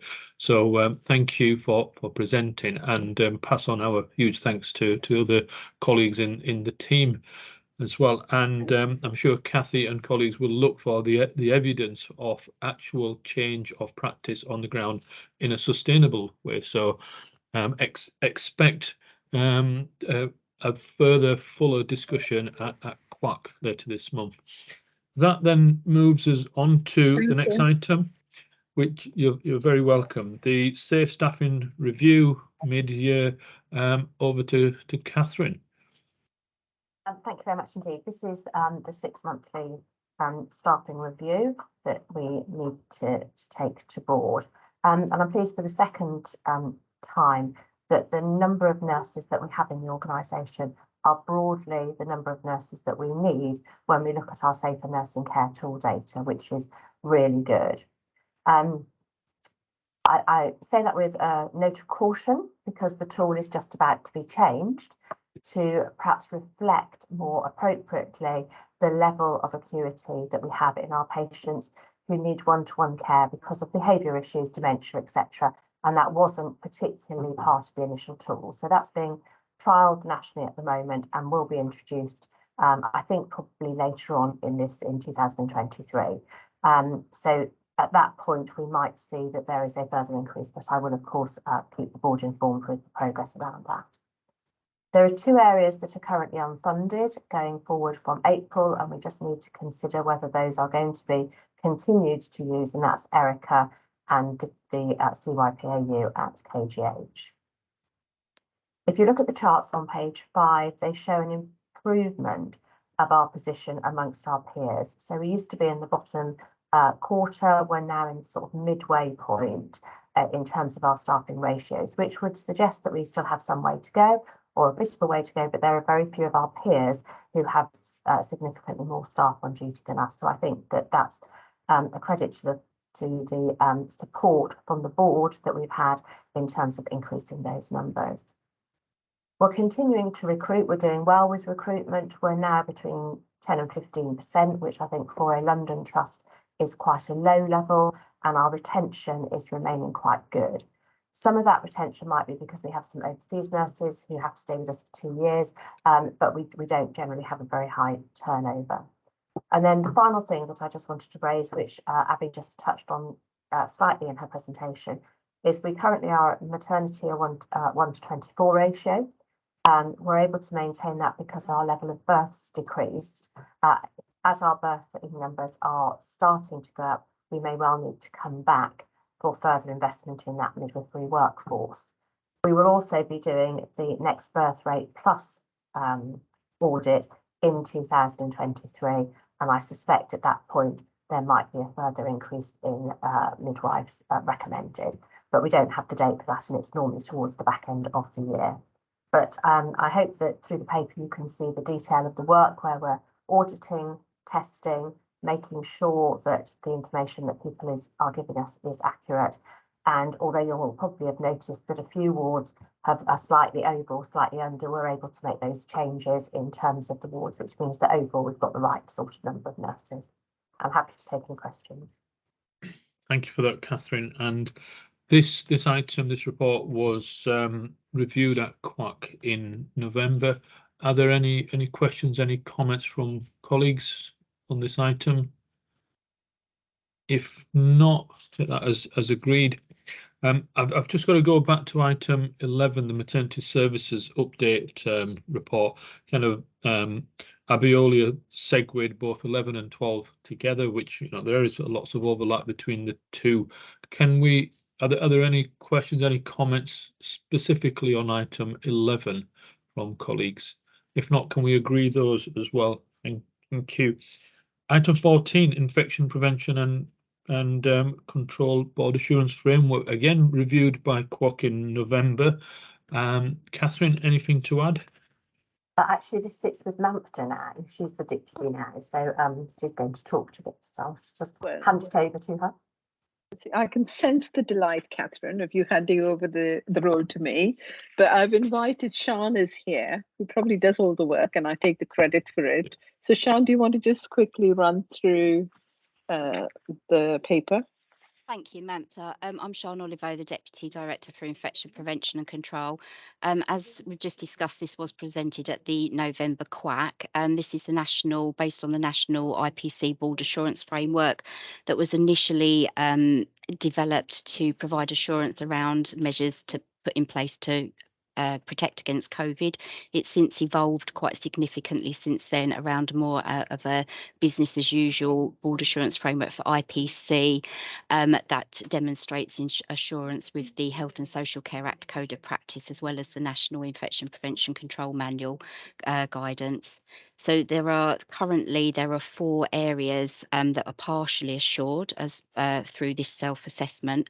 One of them is around assurance around ventilation as a hierarchy of control. There is mitigation in place now. We have had the first ventilation safety group meeting in December, and a number of recommendations were taken and risks escalated through that group. So the ventilation safety group will be receiving reports of the reviews of functionality of ventilation systems, and then that will inform actions and recommendations that need to be taken forward to protect patients where we have any gaps in assurance around the health technical memorandum compliance around ventilation systems. The other was around consultant microbiology cover, and there was a risk around 24/7 cover for microbiology advice. This has also been mitigated against, and we have an infection control doctor in place currently as an interim, and we have a permanent consultant starting at the end of January, beginning of February, to take up the ICD role. The next one was around antimicrobial stewardship. We currently don't have an electronic prescribing system, so there's quite a significant amount of work for our antimicrobial pharmacists to undertake, and this was around having an additional resource to support that antimicrobial pharmacist, and that was being taken forward through the Cancer and Clinical Support Division. And the last area where there's further work required is around carbapenem resistant organism screening, and there's a task and finish group that we have implemented because that screening is limited. But I am confident that by April we'll have carbapenem resistant screening in place, and I think with the other areas that I've just discussed, I'm also confident that they'll be in place by April. There's quite a significant amount of work being undertaken since this was presented at QAC in November to progress those points. Thank you very much, Sean, for providing us with the assurance here, and thank you for colleagues at QAC for their work on this. Are there any questions, any comments from colleagues? No. Thank you for that. Move on to the next item, which is Learning from Devs Q2. Manta. That's me, yeah. Thank you. It's quite a short report. This is from a Q2 review of the mortality, the cases that we've had. And you may remember in a conversation we probably had at one of the first board meetings, we were an outlier from the sepsis because of the sepsis-related deaths, which we reported in Q4 of last year. We've been doing some extensive work into understanding the detail around what it is and how we're going to be able to manage that. Part of it relates to the antimicrobial stewardship, understanding timing of antibiotics, and introduction of electronic systems is probably going to make it really easier. We've undertaken all of the structured judgment reviews for our cases, and a question to me put onto the board from the board was about how do we relate that to our medical examiner service. So what we've now decided to do is to highlight to go through structured judgment reviews from all of the cases that the medical examiners are referring to the mortality reviewers. And I'm really pleased to say that we're doing quite well in that. One of the most positive things I would say over the last 6 months has been the engagement of the clinical teams in attending and conducting regular mortality reviews and attending the mortality assurance group that we run on a monthly basis across the organization. That's it really. I don't really have, sorry, Chair, I don't really have anything more to add because there's quite a lot of detail in the report and I'm happy to take questions. Okay, thank you, Mamta. Are there any questions or comments to Mamta? I'm acutely aware that this report was scrutinised by QAC. Kathy? Yeah, thank you. I mean, the only comment I would make is, you know, I think this is really welcome in this advance Mamta in terms of the way you're approaching this. I think the thing that we'll want to be watching over time now is the usual challenge, which if there are changes needed as a consequence of the reviews, you know, if there are improvements to make, how have they been actually enacted and embedded, and what evidence do we see? And I guess we'll see some of that through hopefully not seeing the same issues coming back round again. This is notoriously the most difficult part of this, but I would just, you know, QAC looks at this, but I would just commend that I think this is in a much improved and place. So well done, I think. Thank you, Kathy. And echo those comments on behalf of the board, Mamta. So thank you very much for the work on that. That takes us now on to the people and culture section of the committee, and we have the chair's assurance report. Leslie. And I'll be brief because I'm conscious of time. Just the report is there for people to look at. Just 2 issues to bring to board's attention. The first is the Health Education England visit, which took place on the 16th of September, looking at the kind of recurring challenges facing medical education, which are also reflected in the Guardian of Safe Working Hours reports that we see at PCC, and the importance of improving the learning environment to reduce the risk of disinvestment, but also to reduce the risk of not being able to attract and retain staff. And I know the exec team supporting the medical education senior leadership team to engage with staff and deliver change. MAMTA's taking a really visible lead in this. We're working with the GMC who've been commissioned to deliver professionalism training. The King's Fund are delivering the culture change.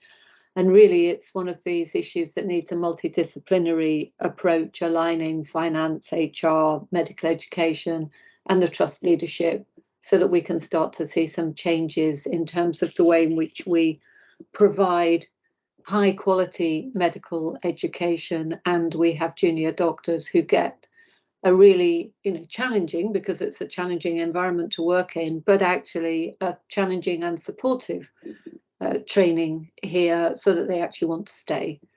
So I think that's really important in terms of our attracting and retaining staff.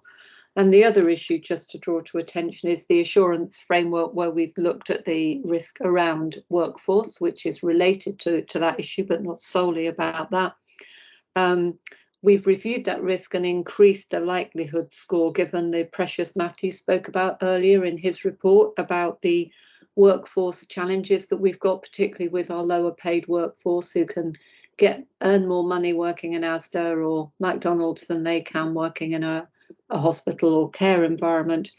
And now that we've got Janine with us, Janine is going to review the controls, and we're going to discuss that at the next PCC meeting. So those are the only things really that I wanted to draw to board's attention. Thank you, Leslie. And the report is due next month from the Health Education England visit, so look forward to receiving that. And as you said, it's a trust-wide response to the recommendations from that to improve the experience for our junior doctors.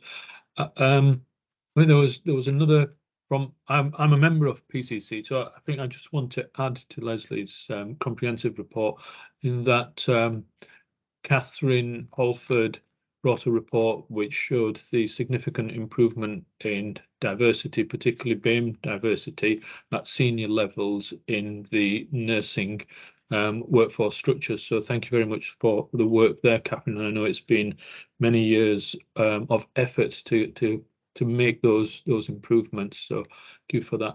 Are there any other questions or comments on the PCC Chair's report? If not, we'll agree that. Thank you again, Leslie. And moving on to my report from Finance, Investment and Performance Committee. Again, I'll keep this brief because we've got items on the agenda which go into more detail. We received an excellent presentation and an opportunity to provide constructive challenge and also complement the leadership in the emergency department on the work that they're doing, and recognise that many of the challenges are system level, particularly the ones that Leslie referred to, as well as mental health challenges. We also received assurance reports on performance and agreed business cases. We've also started looking at benefits realization. It's in the early days, the iterative approach towards that, but business cases approved in the past. We want to make sure that we've got a process by which we can then seek evidence that the benefits have been realized, which were in the scoping of those. And I think I probably just want to say, it goes without saying, that the finance department have worked really hard with colleagues across the organisation. So it's a whole executive and organisational response to getting us into the moving towards the right place on our financial position. Still much work left to do. However, the cash position is an issue that we need to be discussing at NEL level to ensure that in Q4 of this year and Q1 of next year, we're in a good position on that. Happy to take any questions, any comments from colleagues. Not, thank you. Move on to the integrated performance report. Over to you, Fiona, if you want to kick off with that one first, and then Caroline. Okay, thank you, Mahbub. I'll talk us through it. In fact, the pack's the other way round, just so people know. If I talk through the elective programme, that's the second part of the pack, but happy to do that.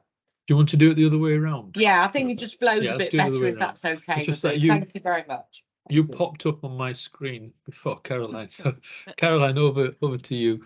Okay, thank you very much, Mahbub. So just a couple of headlines and then I'm happy to take any questions. Our all types performance for ED was 56.5% during November, and our PELC performance was 78%. There is a comparison, a London-wide comparison in your pack if you'd like to have a look at that at your leisure. We saw a large surge in paediatric attendances at the beginning of the month, and that really caused an awful lot of congestion in our atrium. We were very concerned at one point, but that has now dissipated, and we're just seeing a lot of COVID positive and flu patients into ED. The SDEC at KGH has officially opened, and we have made some changes, as I described when Matthew did his report earlier around the SDEC at Queen's too. Our Snowball project continues to run. We're having quite a lot of success with that through to our medical assessment unit and our frailty unit. So this is the continuous flow model, which is now becoming quite popular across the NHS in England, where we push patients out of ED into our assessment units. And it's not a pull model, which is traditionally what happens, but it's a push model. So we're seeing quite a lot of success. We're seeing a lot of patients move through our assessment units more quickly. This contributes directly to our soft 4 metrics. So the number of patients that we're discharging before midday has improved significantly, and our overall length of stay in our assessment units is reducing. I'm happy to take any questions because there's quite a lot to digest. But as you can tell from Matthew's report, there's an awful lot happening in and around ED at the moment. Yeah, thanks, Caroline. Kathy. Yes, thank you. You know, I don't want to ask questions on the the really obvious things, and it does link to the discussion around Matthew's presentation earlier. But there are, the PELC bit, 78%, I think you said. I just wonder if there's, I know that we don't run that as such as an organisation, but I just wonder what the plan is, because for many organisations that sort of walk-in urgent treatment centre bit is doing much better than that.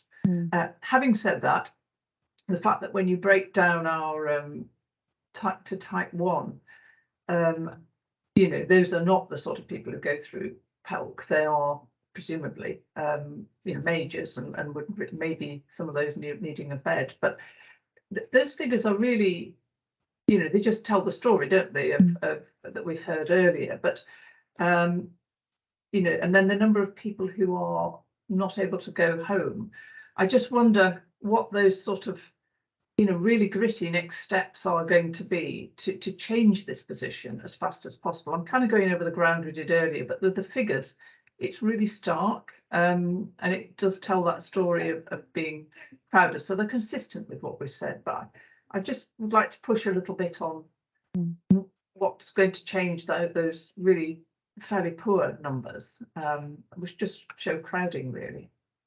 Thank you. Thanks, Kathy. So I'll take the PELC issue first. I think we're quite unusual in North East London in the way that the UTC contract sits with the ICB rather than the trust. That does give us some problems insofar as we work in partnership with PELC, but the contractual relationship is back to the ICB. That is different to certainly the Royal London, for example, where the UTC contract is held by BART itself rather than the ICB. We are working with them actively, particularly on the clinical side, to make sure that we see the appropriate patients through into ED. That has been a problem for us in the past. At the moment, they are seeing a large increase in numbers, I think, which feeds back to the primary care provision in NEL, to be honest with you, Kathy. So I think there's a lot of issues within PELC and within the UTC. From our perspective, the type 1 performance remains stubbornly low. Yeah, we are working on, certainly one part of that is same day emergency care. So our FDEC pathways really need strengthening both at Queen's and King George's. We continue to work on that. It is difficult at the moment for us to get the physical space to do it when we're so crowded. And there is certainly a lot around our discharge processes and pathways. So we work on that on a daily basis. And, certainly from my perspective, we have good days and bad days, but there's something about our entire medical pathway, not just within ED. ED processing is part of it, but, our discharges, and I'm not sure that we're always flagging up discharge delays as quickly as we could and as effectively as we could. Thanks, Caroline. At this point, it might be helpful just to bring in Matthew, because colleagues quite frequently FIC raises issues, concerns around PELC and how the governance and the performance of it, etc., which impacts upon patients' journey through urgent and emergency care. Matthew, is there anything you want to talk about what you've been trying to do on our behalf at system level? I mean, in the first place, Caroline and Kareem and others in ED have been working very closely with Steve Rubery, who's been the relatively new chief exec of PELC, and members of his clinical team to really try to improve the way we manage that front door to really get the safety into a better place, and also to help patients. And I mean, it's interesting. I mean, I get complaints from people who want to complain about the queue they've had, the delay they've had in the atrium, and trying to explain to them that it's not a BHRUT service is a futile thing to do, really. It's not their experience. They've come into our hospital. They expect us to take responsibility for that care. So that's the spirit in which we're trying to work with PELC. These are all our patients. I do think, though, I think the model that was commissioned has outlived its feasibility. I think it's based on the existence of a large number of primary care practitioners who are happy to pick up shifts. So it doesn't really have a substantive clinical workforce. And also with NELFT providing the nursing rather than BHRET, there's some real peculiarities around the contract that I don't think any of us have seen the like of anywhere else, really. So we've been speaking to the commissioners to try to get the ICB to think differently about how they commission this, because it's such a critical service for us, particularly with the increase in people going to acute hospitals these days as an access point to primary care.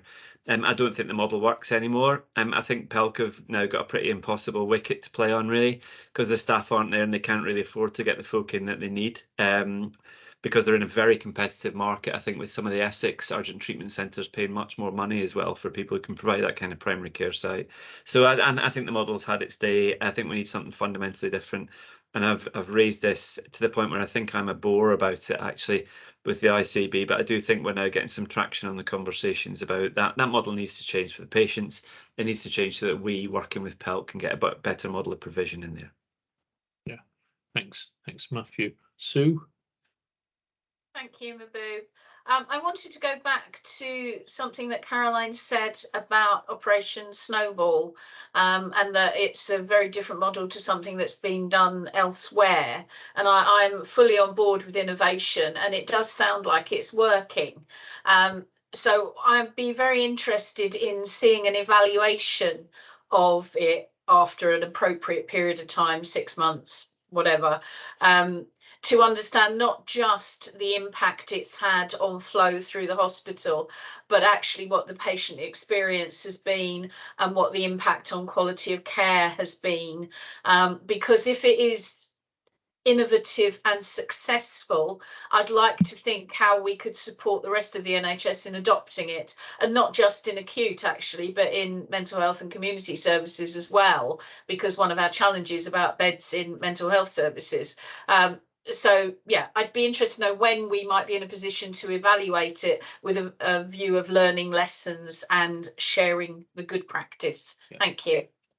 Caroline, before you respond, I'll just bring in Marta, then you can respond collectively.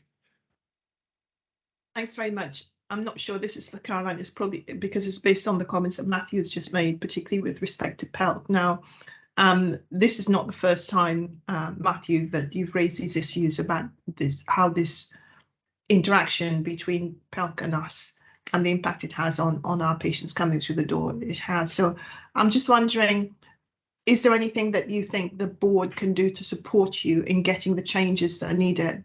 Because I know this is probably smack in the middle of a very complex contractual situation, but we can't, if as you say, this model is no longer works and they can't staff the unit, then we need to do something that will actually make a change. So I'm just wanting to understand what, if anything, we as a board can do to help you. Thanks.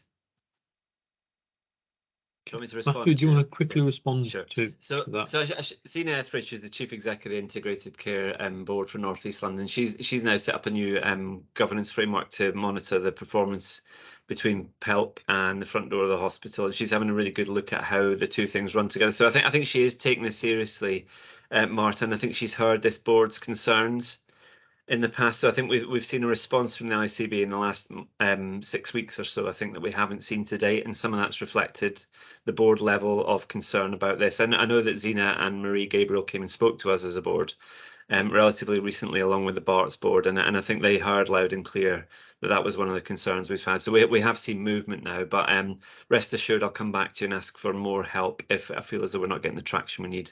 Some of it is bound up in contracts, but there's a lot you can do around contracts actually without necessarily having to change the nature of them if we're really focused on getting the best outcomes for patients. Thank you. Okay. Thank you. Caroline? Yeah, just to pick up on your question, Sue. So we are one of 6 sites in London that have been given an extra £1 million to support the continuous flow model. I have weekly meetings with the other 6 trusts and the NHS London team.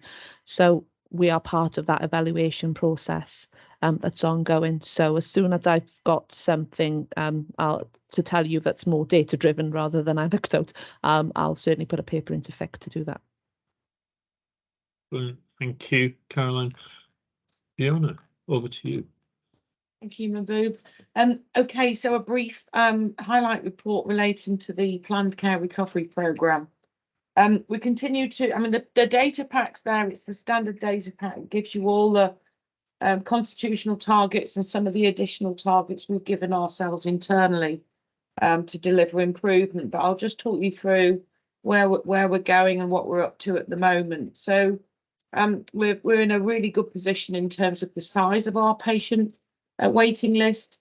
We're reducing that. It's down into the 60,000 pathways, and it was right up there at 65 previously. So I'm really delighted to report very good progress, particularly at the moment where there are challenging times. There's lots of pressure on the system to do more from the acute perspective, but the elective team in all of the domains of planned care are really working hard to maintain services.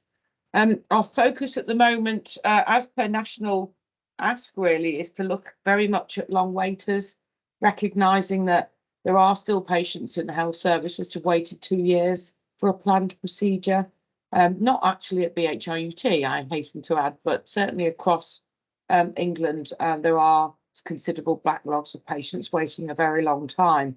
We're starting to see really good movement in our long waiting cohort. I particularly focus on anyone over 52 weeks, and that's reducing regularly and systematically now as the product of really good hard work around validation of the patient tracking list, but also the clinical work that relates to moving people through their care pathway.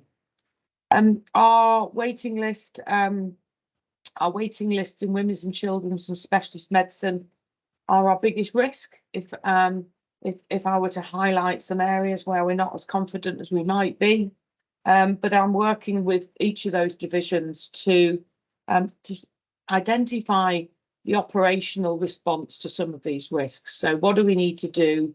Who needs to be involved in it, and how can we move some of that on? Most of those risk areas are well known to all members of the board for lots and lots of reports around elective recovery in the past. But interestingly, some of the medical specialties like rheumatology and neurology are areas of increased focus in terms of our recovery programme.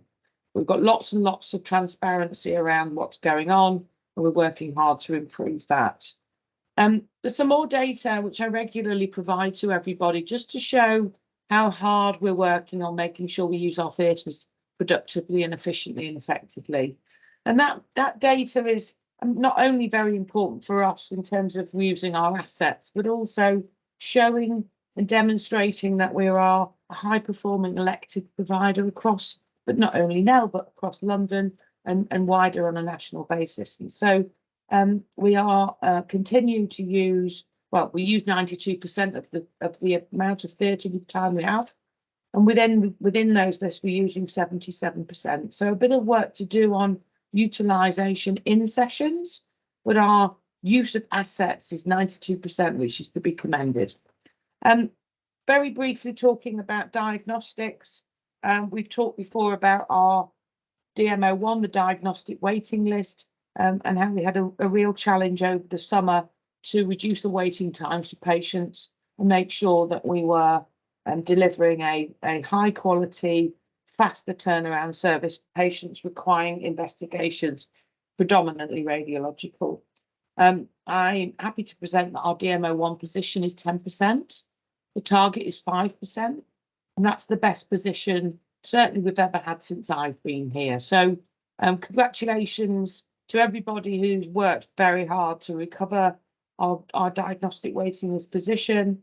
Much work to do now on maintaining that and keeping a resilient service ongoing, and lots of different elements of service, operational planning and resilience to go forward into business planning this year to make sure we can continue to report and congratulate ourselves for such good performance in that area. And finally, I want to talk a little bit about cancer. There are a number of areas where there's increased challenge around cancer, two of which are at the front end of the pathway. So we talked about dermatology earlier, and there has been unprecedented demand for dermatology referrals. through a 2-week wait pathway, and the plan is to recover that position by the end of January. So with increased funding to expand capacity, with very, very detailed operational planning, we've managed to turn that around, and we're going to start reporting a compliant position for dermatology by February. Some other areas of concern have really just been around reduction of capacity during the Christmas period and access to clinics. But I chaired the cancer board this morning, and we're all clear about what we need to do and how quickly we need to do to turn around some of our performance in those areas. Our biggest area of risk at the moment, which I will repeatedly share with any committee that will listen to me, is the backlog around cancer. And this is a national phenomena of patients sitting on the cancer waiting list over 62 days, most of whom have not yet been diagnosed. That particularly relates to capacity issues in histology and histopathology, and patients waiting, or certainly samples waiting for histological reporting and diagnosis prior to decision making. And that's a real focus. We've received some additional resilience and recovery funding from the Cancer Alliance, and I'm hoping to commence recovery with additional histopathology support either tomorrow or very early next week. So that's been in place now, and that will help us recover our position relatively quickly. Secondly, with the radiology, great that we're able to scan people, but we do still have a reporting backlog, and that means that we've created some internal targets around making sure that no cancer report takes longer than 14 days to report. My aim is to reduce that to 7 days, but at the moment we're just taking the team through the different levels of improvement, and I continuously check that on a weekly basis to make sure we're compliant. Fundamentally, the most important thing we can do is to tell people on a cancer pathway whether they do or do not have cancer, and I'm really passionate that moving through a cancer pathway is just as much about telling people what they haven't got as it is about telling them what they have. So I'll probably finish there, and I hope that's given you a broad but relatively detailed update on all of our planned care activities. Thank you very much. Thank you, Fiona. Linda, followed by Kathy. Thank you, Chair. Can I just ask, I think Fiona partially covered the response to my question before I'd asked it. In terms of the delays on cancer, what is the communication like to the patients? Not the result bit, which you've clearly covered. It's sort of one of the things when you have a potential for cancer is that sort of waiting for the diagnostic in particular. I'm just wondering what you do, if anything, about sort of communicating to patients the delay and the reasons for it, because you know, nothing is worse than at least being told that you're in the pipeline somewhere. Just so, what's the communication like? Thank you. Okay, I'll take Kathy's point as well, and Fiona, you can respond to both. Kathy. Thank you. Interestingly, Linda's picked up one of mine, which is about the communication of cancer. But the first thing I was going to say is I do think that the elective progress is commendable, and as you say, you need to keep going with that, and it is a bit variable in different areas. And I'd just like clarity from you that the 78 week that we've got to meet by the end of March, that we will definitely be meeting that. Really, the focus on 52 would be one question. The second is, and I think I understand this, but you're absolutely right, aren't you, that if you need a diagnosis or otherwise of cancer very fast, and if the graph shows that people on the whole are getting a reasonable progress on that. I assume that trying to marry up that with the backlog is that this is the measure once you get into the pathway. The people who are on the backlog haven't yet got to this, so it gives you this sort of sense that we're doing it really well, but actually only for those who we actually see. Is that correct? And you know, I guess you're trying to work on that. Thanks, Kathy. If I just respond to Linda's point briefly, and then we could talk about the waiting times. So communication to cancer patients or to patients with suspected cancer is really important. You're absolutely right, Linda. So there are two channels of communication for patients referred under 2-week wait. The first bit of the journey, the pathway, is very much organised by the Cancer Referrals Office. So we have a dedicated team of people who book appointments, liaise with patients and make sure that there's a point of contact for organisation of the first appointment or the first test or whichever way into the service that the patient takes. So that's number one. Number two, once the specialty group, what we call tumour group, has picked up the patient, they will be allocated a particular worker, quite often a CNS, but not always, to liaise directly with the patient. If you take breast cancer, for example, there's a CNS who attends all of the outpatient appointments at the first port of call with the consultant. So I'm sort of saying, yes, we do communicate with people, but it's not a standardized way of doing that. And we may be falsely assuring ourselves that we are communicating well with people. And I think I learned from what you're saying here in that maybe it would be useful for us to go back round that again, just to make sure that even though we think we're talking to people, particularly those with a delayed diagnosis, that we are actually doing that. Because my real concern, as I said earlier, is that waiting and worried is a really unfortunate and really regrettable situation for any pathway, but probably slightly more felt acutely if you think you may or may not have cancer. So I will endeavour to get underneath some of that. And indeed, that's one of the areas that we test with the Cancer Patient Experience survey. However, it only comes around once a year, tends to be a little bit too retrospective and doesn't necessarily give us enough gritty information about how individual people feel. So that's a point I will take. The second point, Kathy, about the 78 weeks. So absolutely. I mean, I'm an ambitious, target-driven coup. So I've given them the 52 weeks because I don't want them to rest on their laurels. But essentially, anyone who's waiting at 65 weeks now is a 78-week risk for the organisation. We have about 150 of those patients in our system. It's all doable.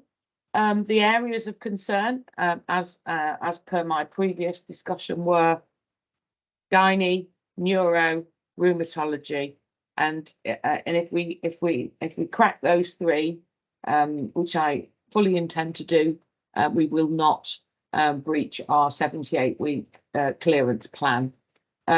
So yes, the answer is I'm very confident that with a little bit more operational planning and a bit of flexible working in some of the teams, we will be delivering against those waiting times targets. Kathy, I've forgotten your second point. Sorry, apologies. It was the faster diagnosis versus the backlog on the PTL. So yeah, yes, you're right. FDS gives us a slightly false assurance because you have to have been told what's wrong with you to be counted as an FDS patient. So absolutely right. So hence my focus on not on really regurgitating to you how compliant we are or not with constitutional targets, but more the kind of in-depth interrogation of what the PTL is telling us about our services and making sure that the focus of the Cancer Board today, we particularly focused on recovery for backlog. And so, yes, we continue to highlight the areas of concern and risk as opposed to focusing on those targets that we've been given to report against. Thank you. Thank you. Ruth? Hi Fiona, thank you for the report, and it's lovely to see such a hard taskmaster that's driven. It was just a feedback on the communication thing. So obviously I'm in primary care, so what we see is when patients are actually seen in outpatients, by that point and they get allocated their CNS, it works really well. it's the bit before. So now a lot of the services that say lung, who have their CT before they're ever seen, or they go straight for scope for the GI, that communication is non-existent.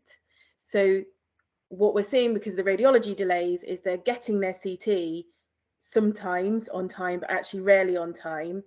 And then the report is taking even longer, and there's a huge gap of communication there.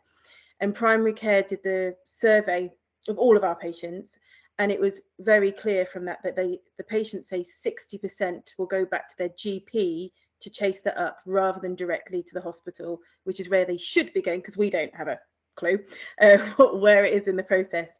So it's just bunging up primary care, and we're obviously bursting as well, aren't we? So yeah, if we could get those communication channels better, and also to make sure that all those communication channels are on letters that go back out to patients and also the GP, because it just makes it simpler, and that including email addresses would be super handy.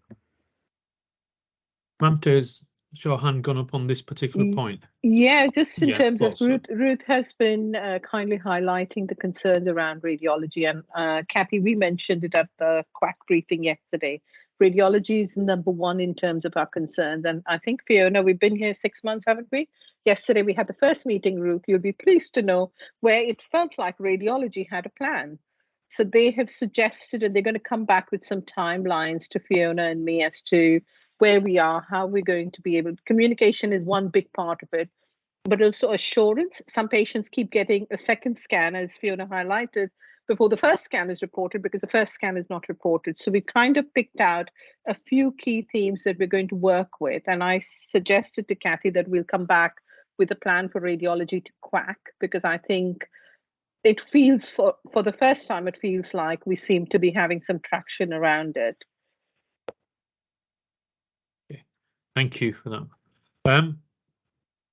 Fiona, thank you very much, and Caroline for presenting your reports and the work you're doing, particularly on the dealing with the patient backlog. Excellent work. Keep that up, and sort of reflect the comment made by Ruth. It's good to see that you see targets as not just targets to be met, but there are people behind those targets, and it's really important to have that compassionate approach. So great work by yourself and colleagues. Moving on, talking about great work and compassionate colleagues, I can see the finance team have appeared. So hand over to Nick to present finance report. Thank you, Mahbub. Possibly one of the nicest intros I've had, actually. And can I hand seamlessly and familiarly to Mike, please? Thanks, everyone. Afternoon, everyone. I'll keep this very brief, Mahbub, to help with timing. So this is the month 8 position, so to the end of November. So at that time, we were 16 million off of our plan, which was actually £1 million better than we had forecast to be. So we've started to see a consistent improvement in our monthly deficit numbers from Q1 through to Q3.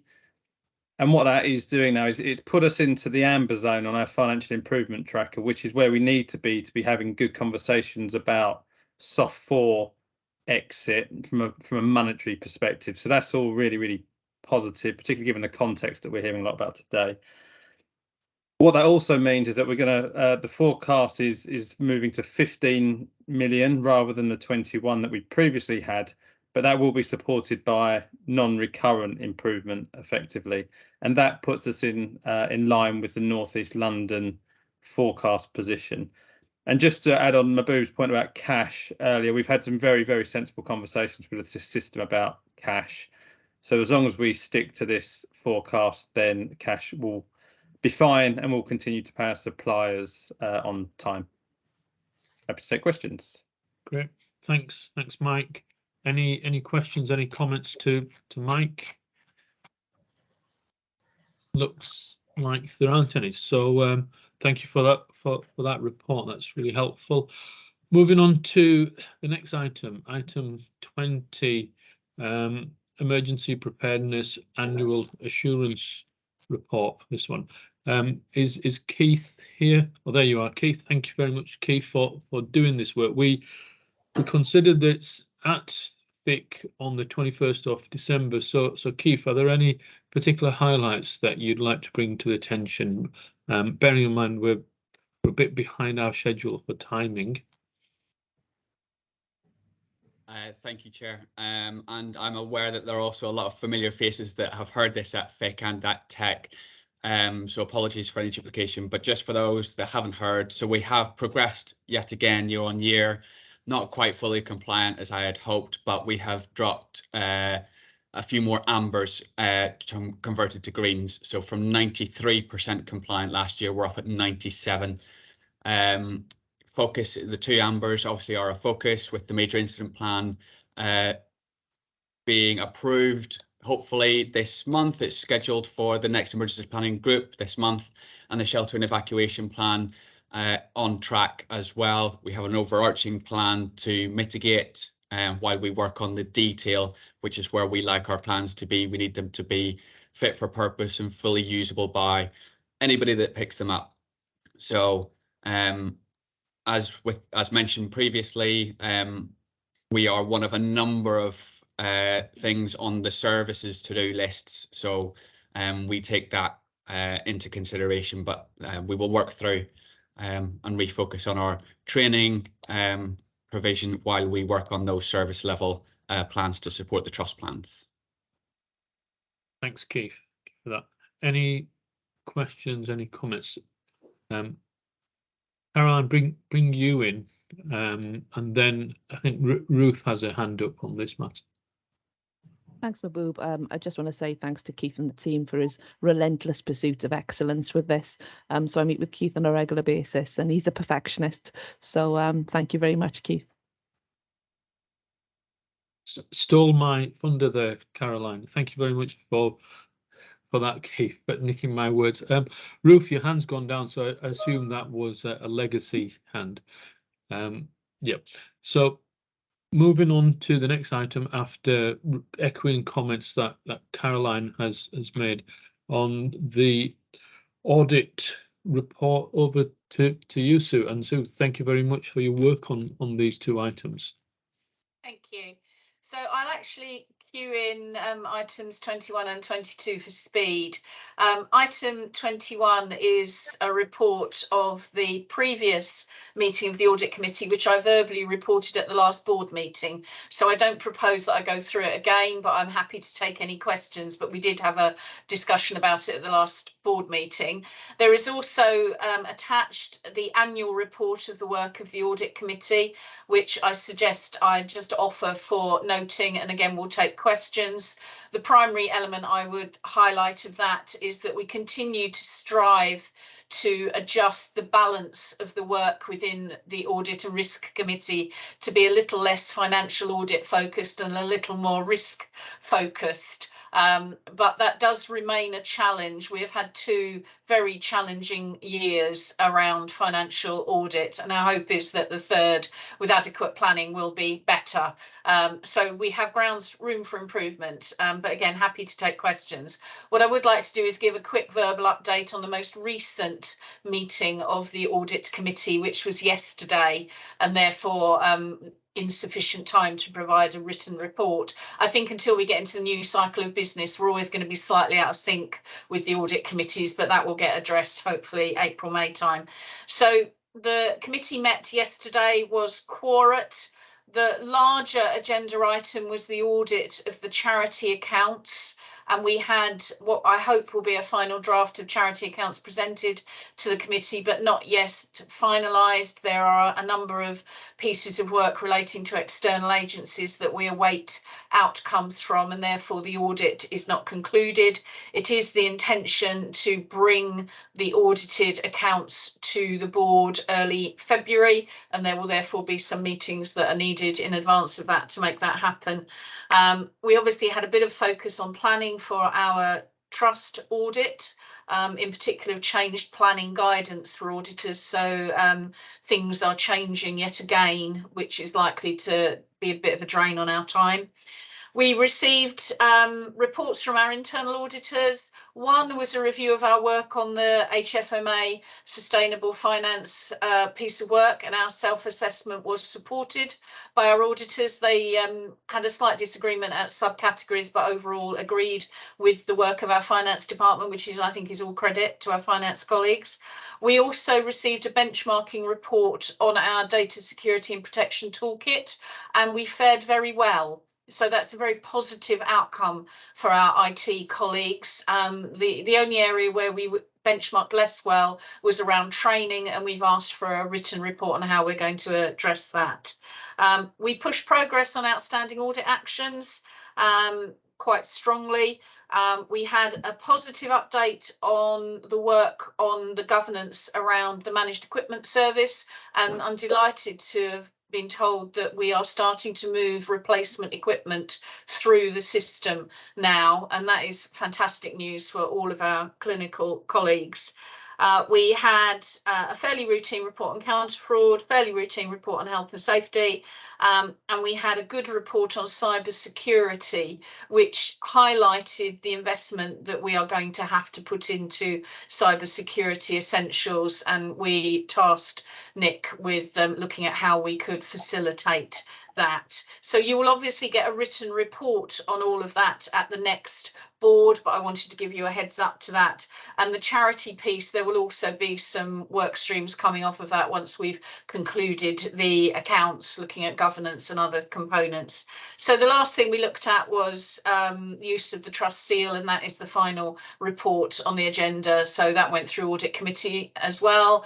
And unless anyone has any questions, I will hand back to Mahbub. Any questions, any comments? None there. There's probably one item from that repeats itself regularly at audit, is the timely completion of recommendations from audit reports.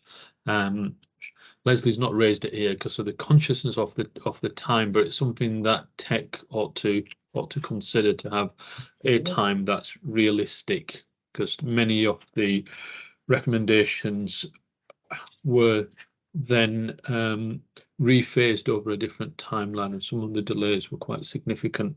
So there's no questions or comments to Sue, so thank you very much for that, Sue, and colleagues on audit. And as Sue mentioned, item 22, use of the trust seal. I'll ask the board for its ratification for the use of the trust seal. I've never been to a board meeting where anyone's ever raised any questions or comments on this item. So there we go. We have it here. Matthew. I just did that. You just did that for effect. Yeah.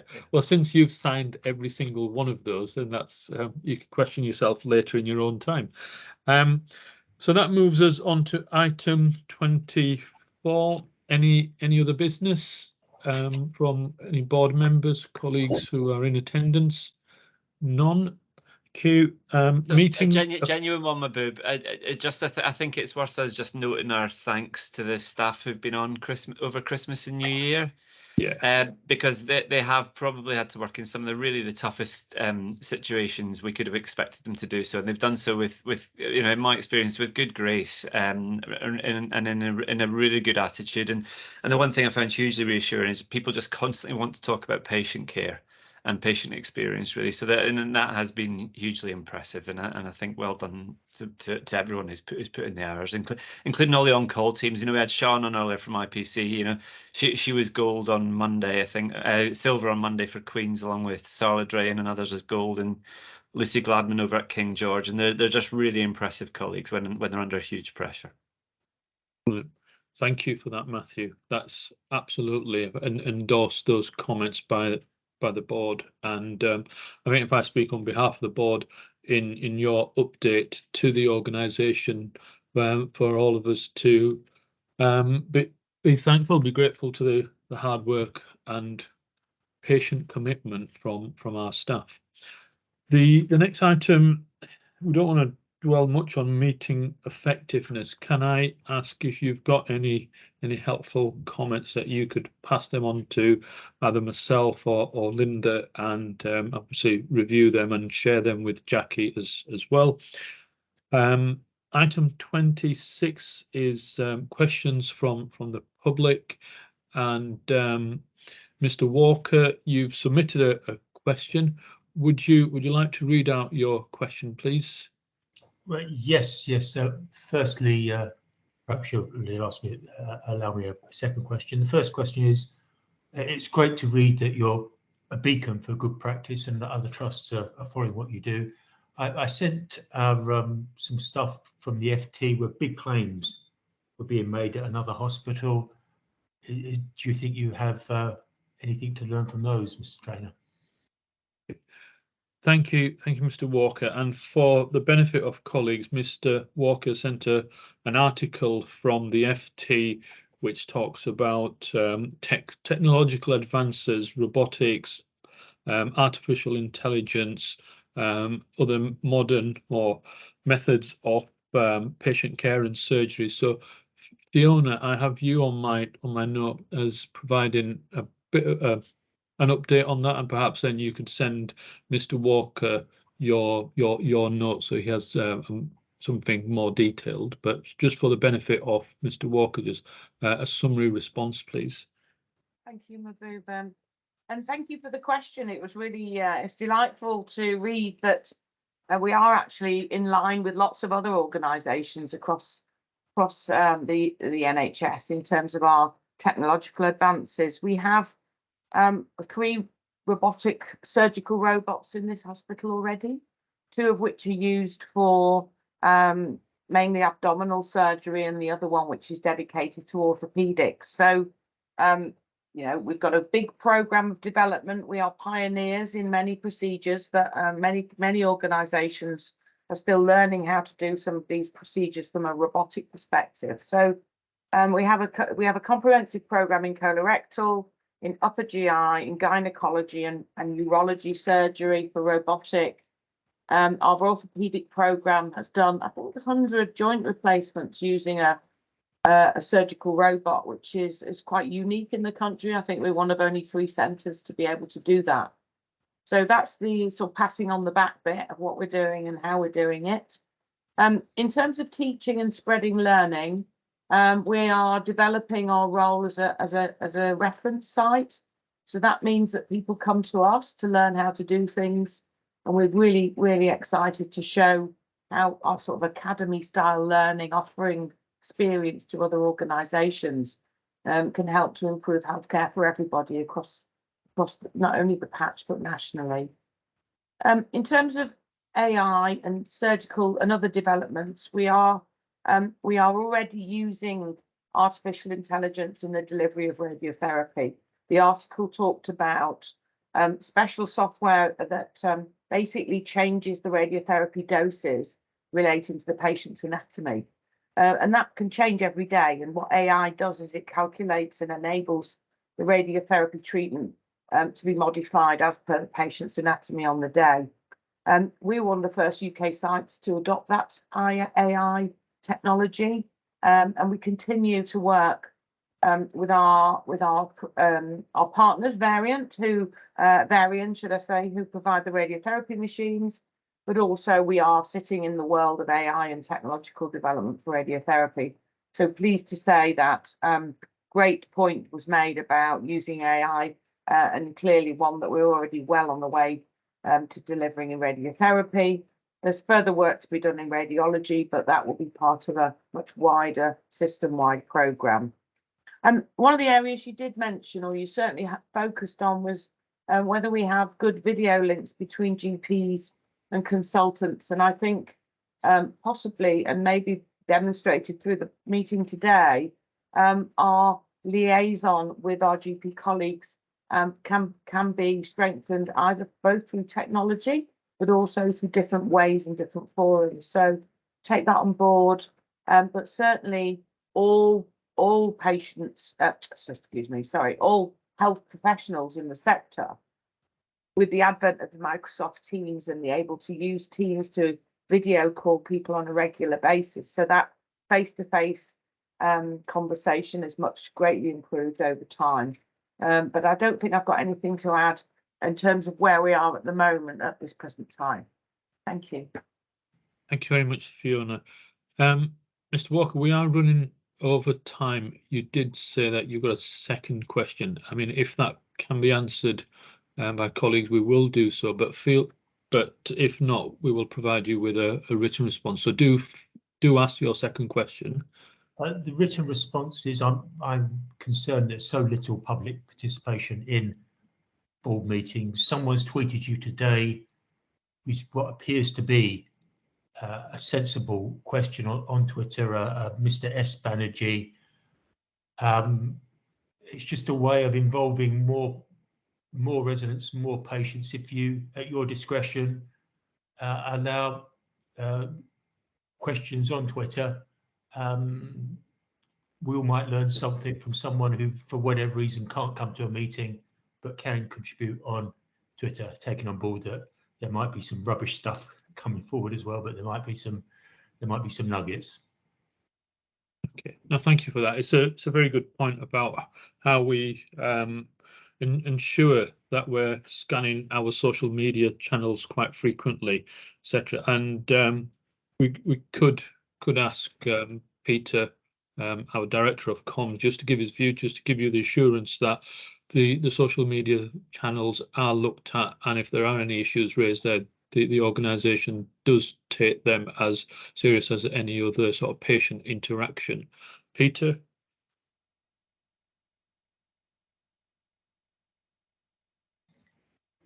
Peter, you're muted.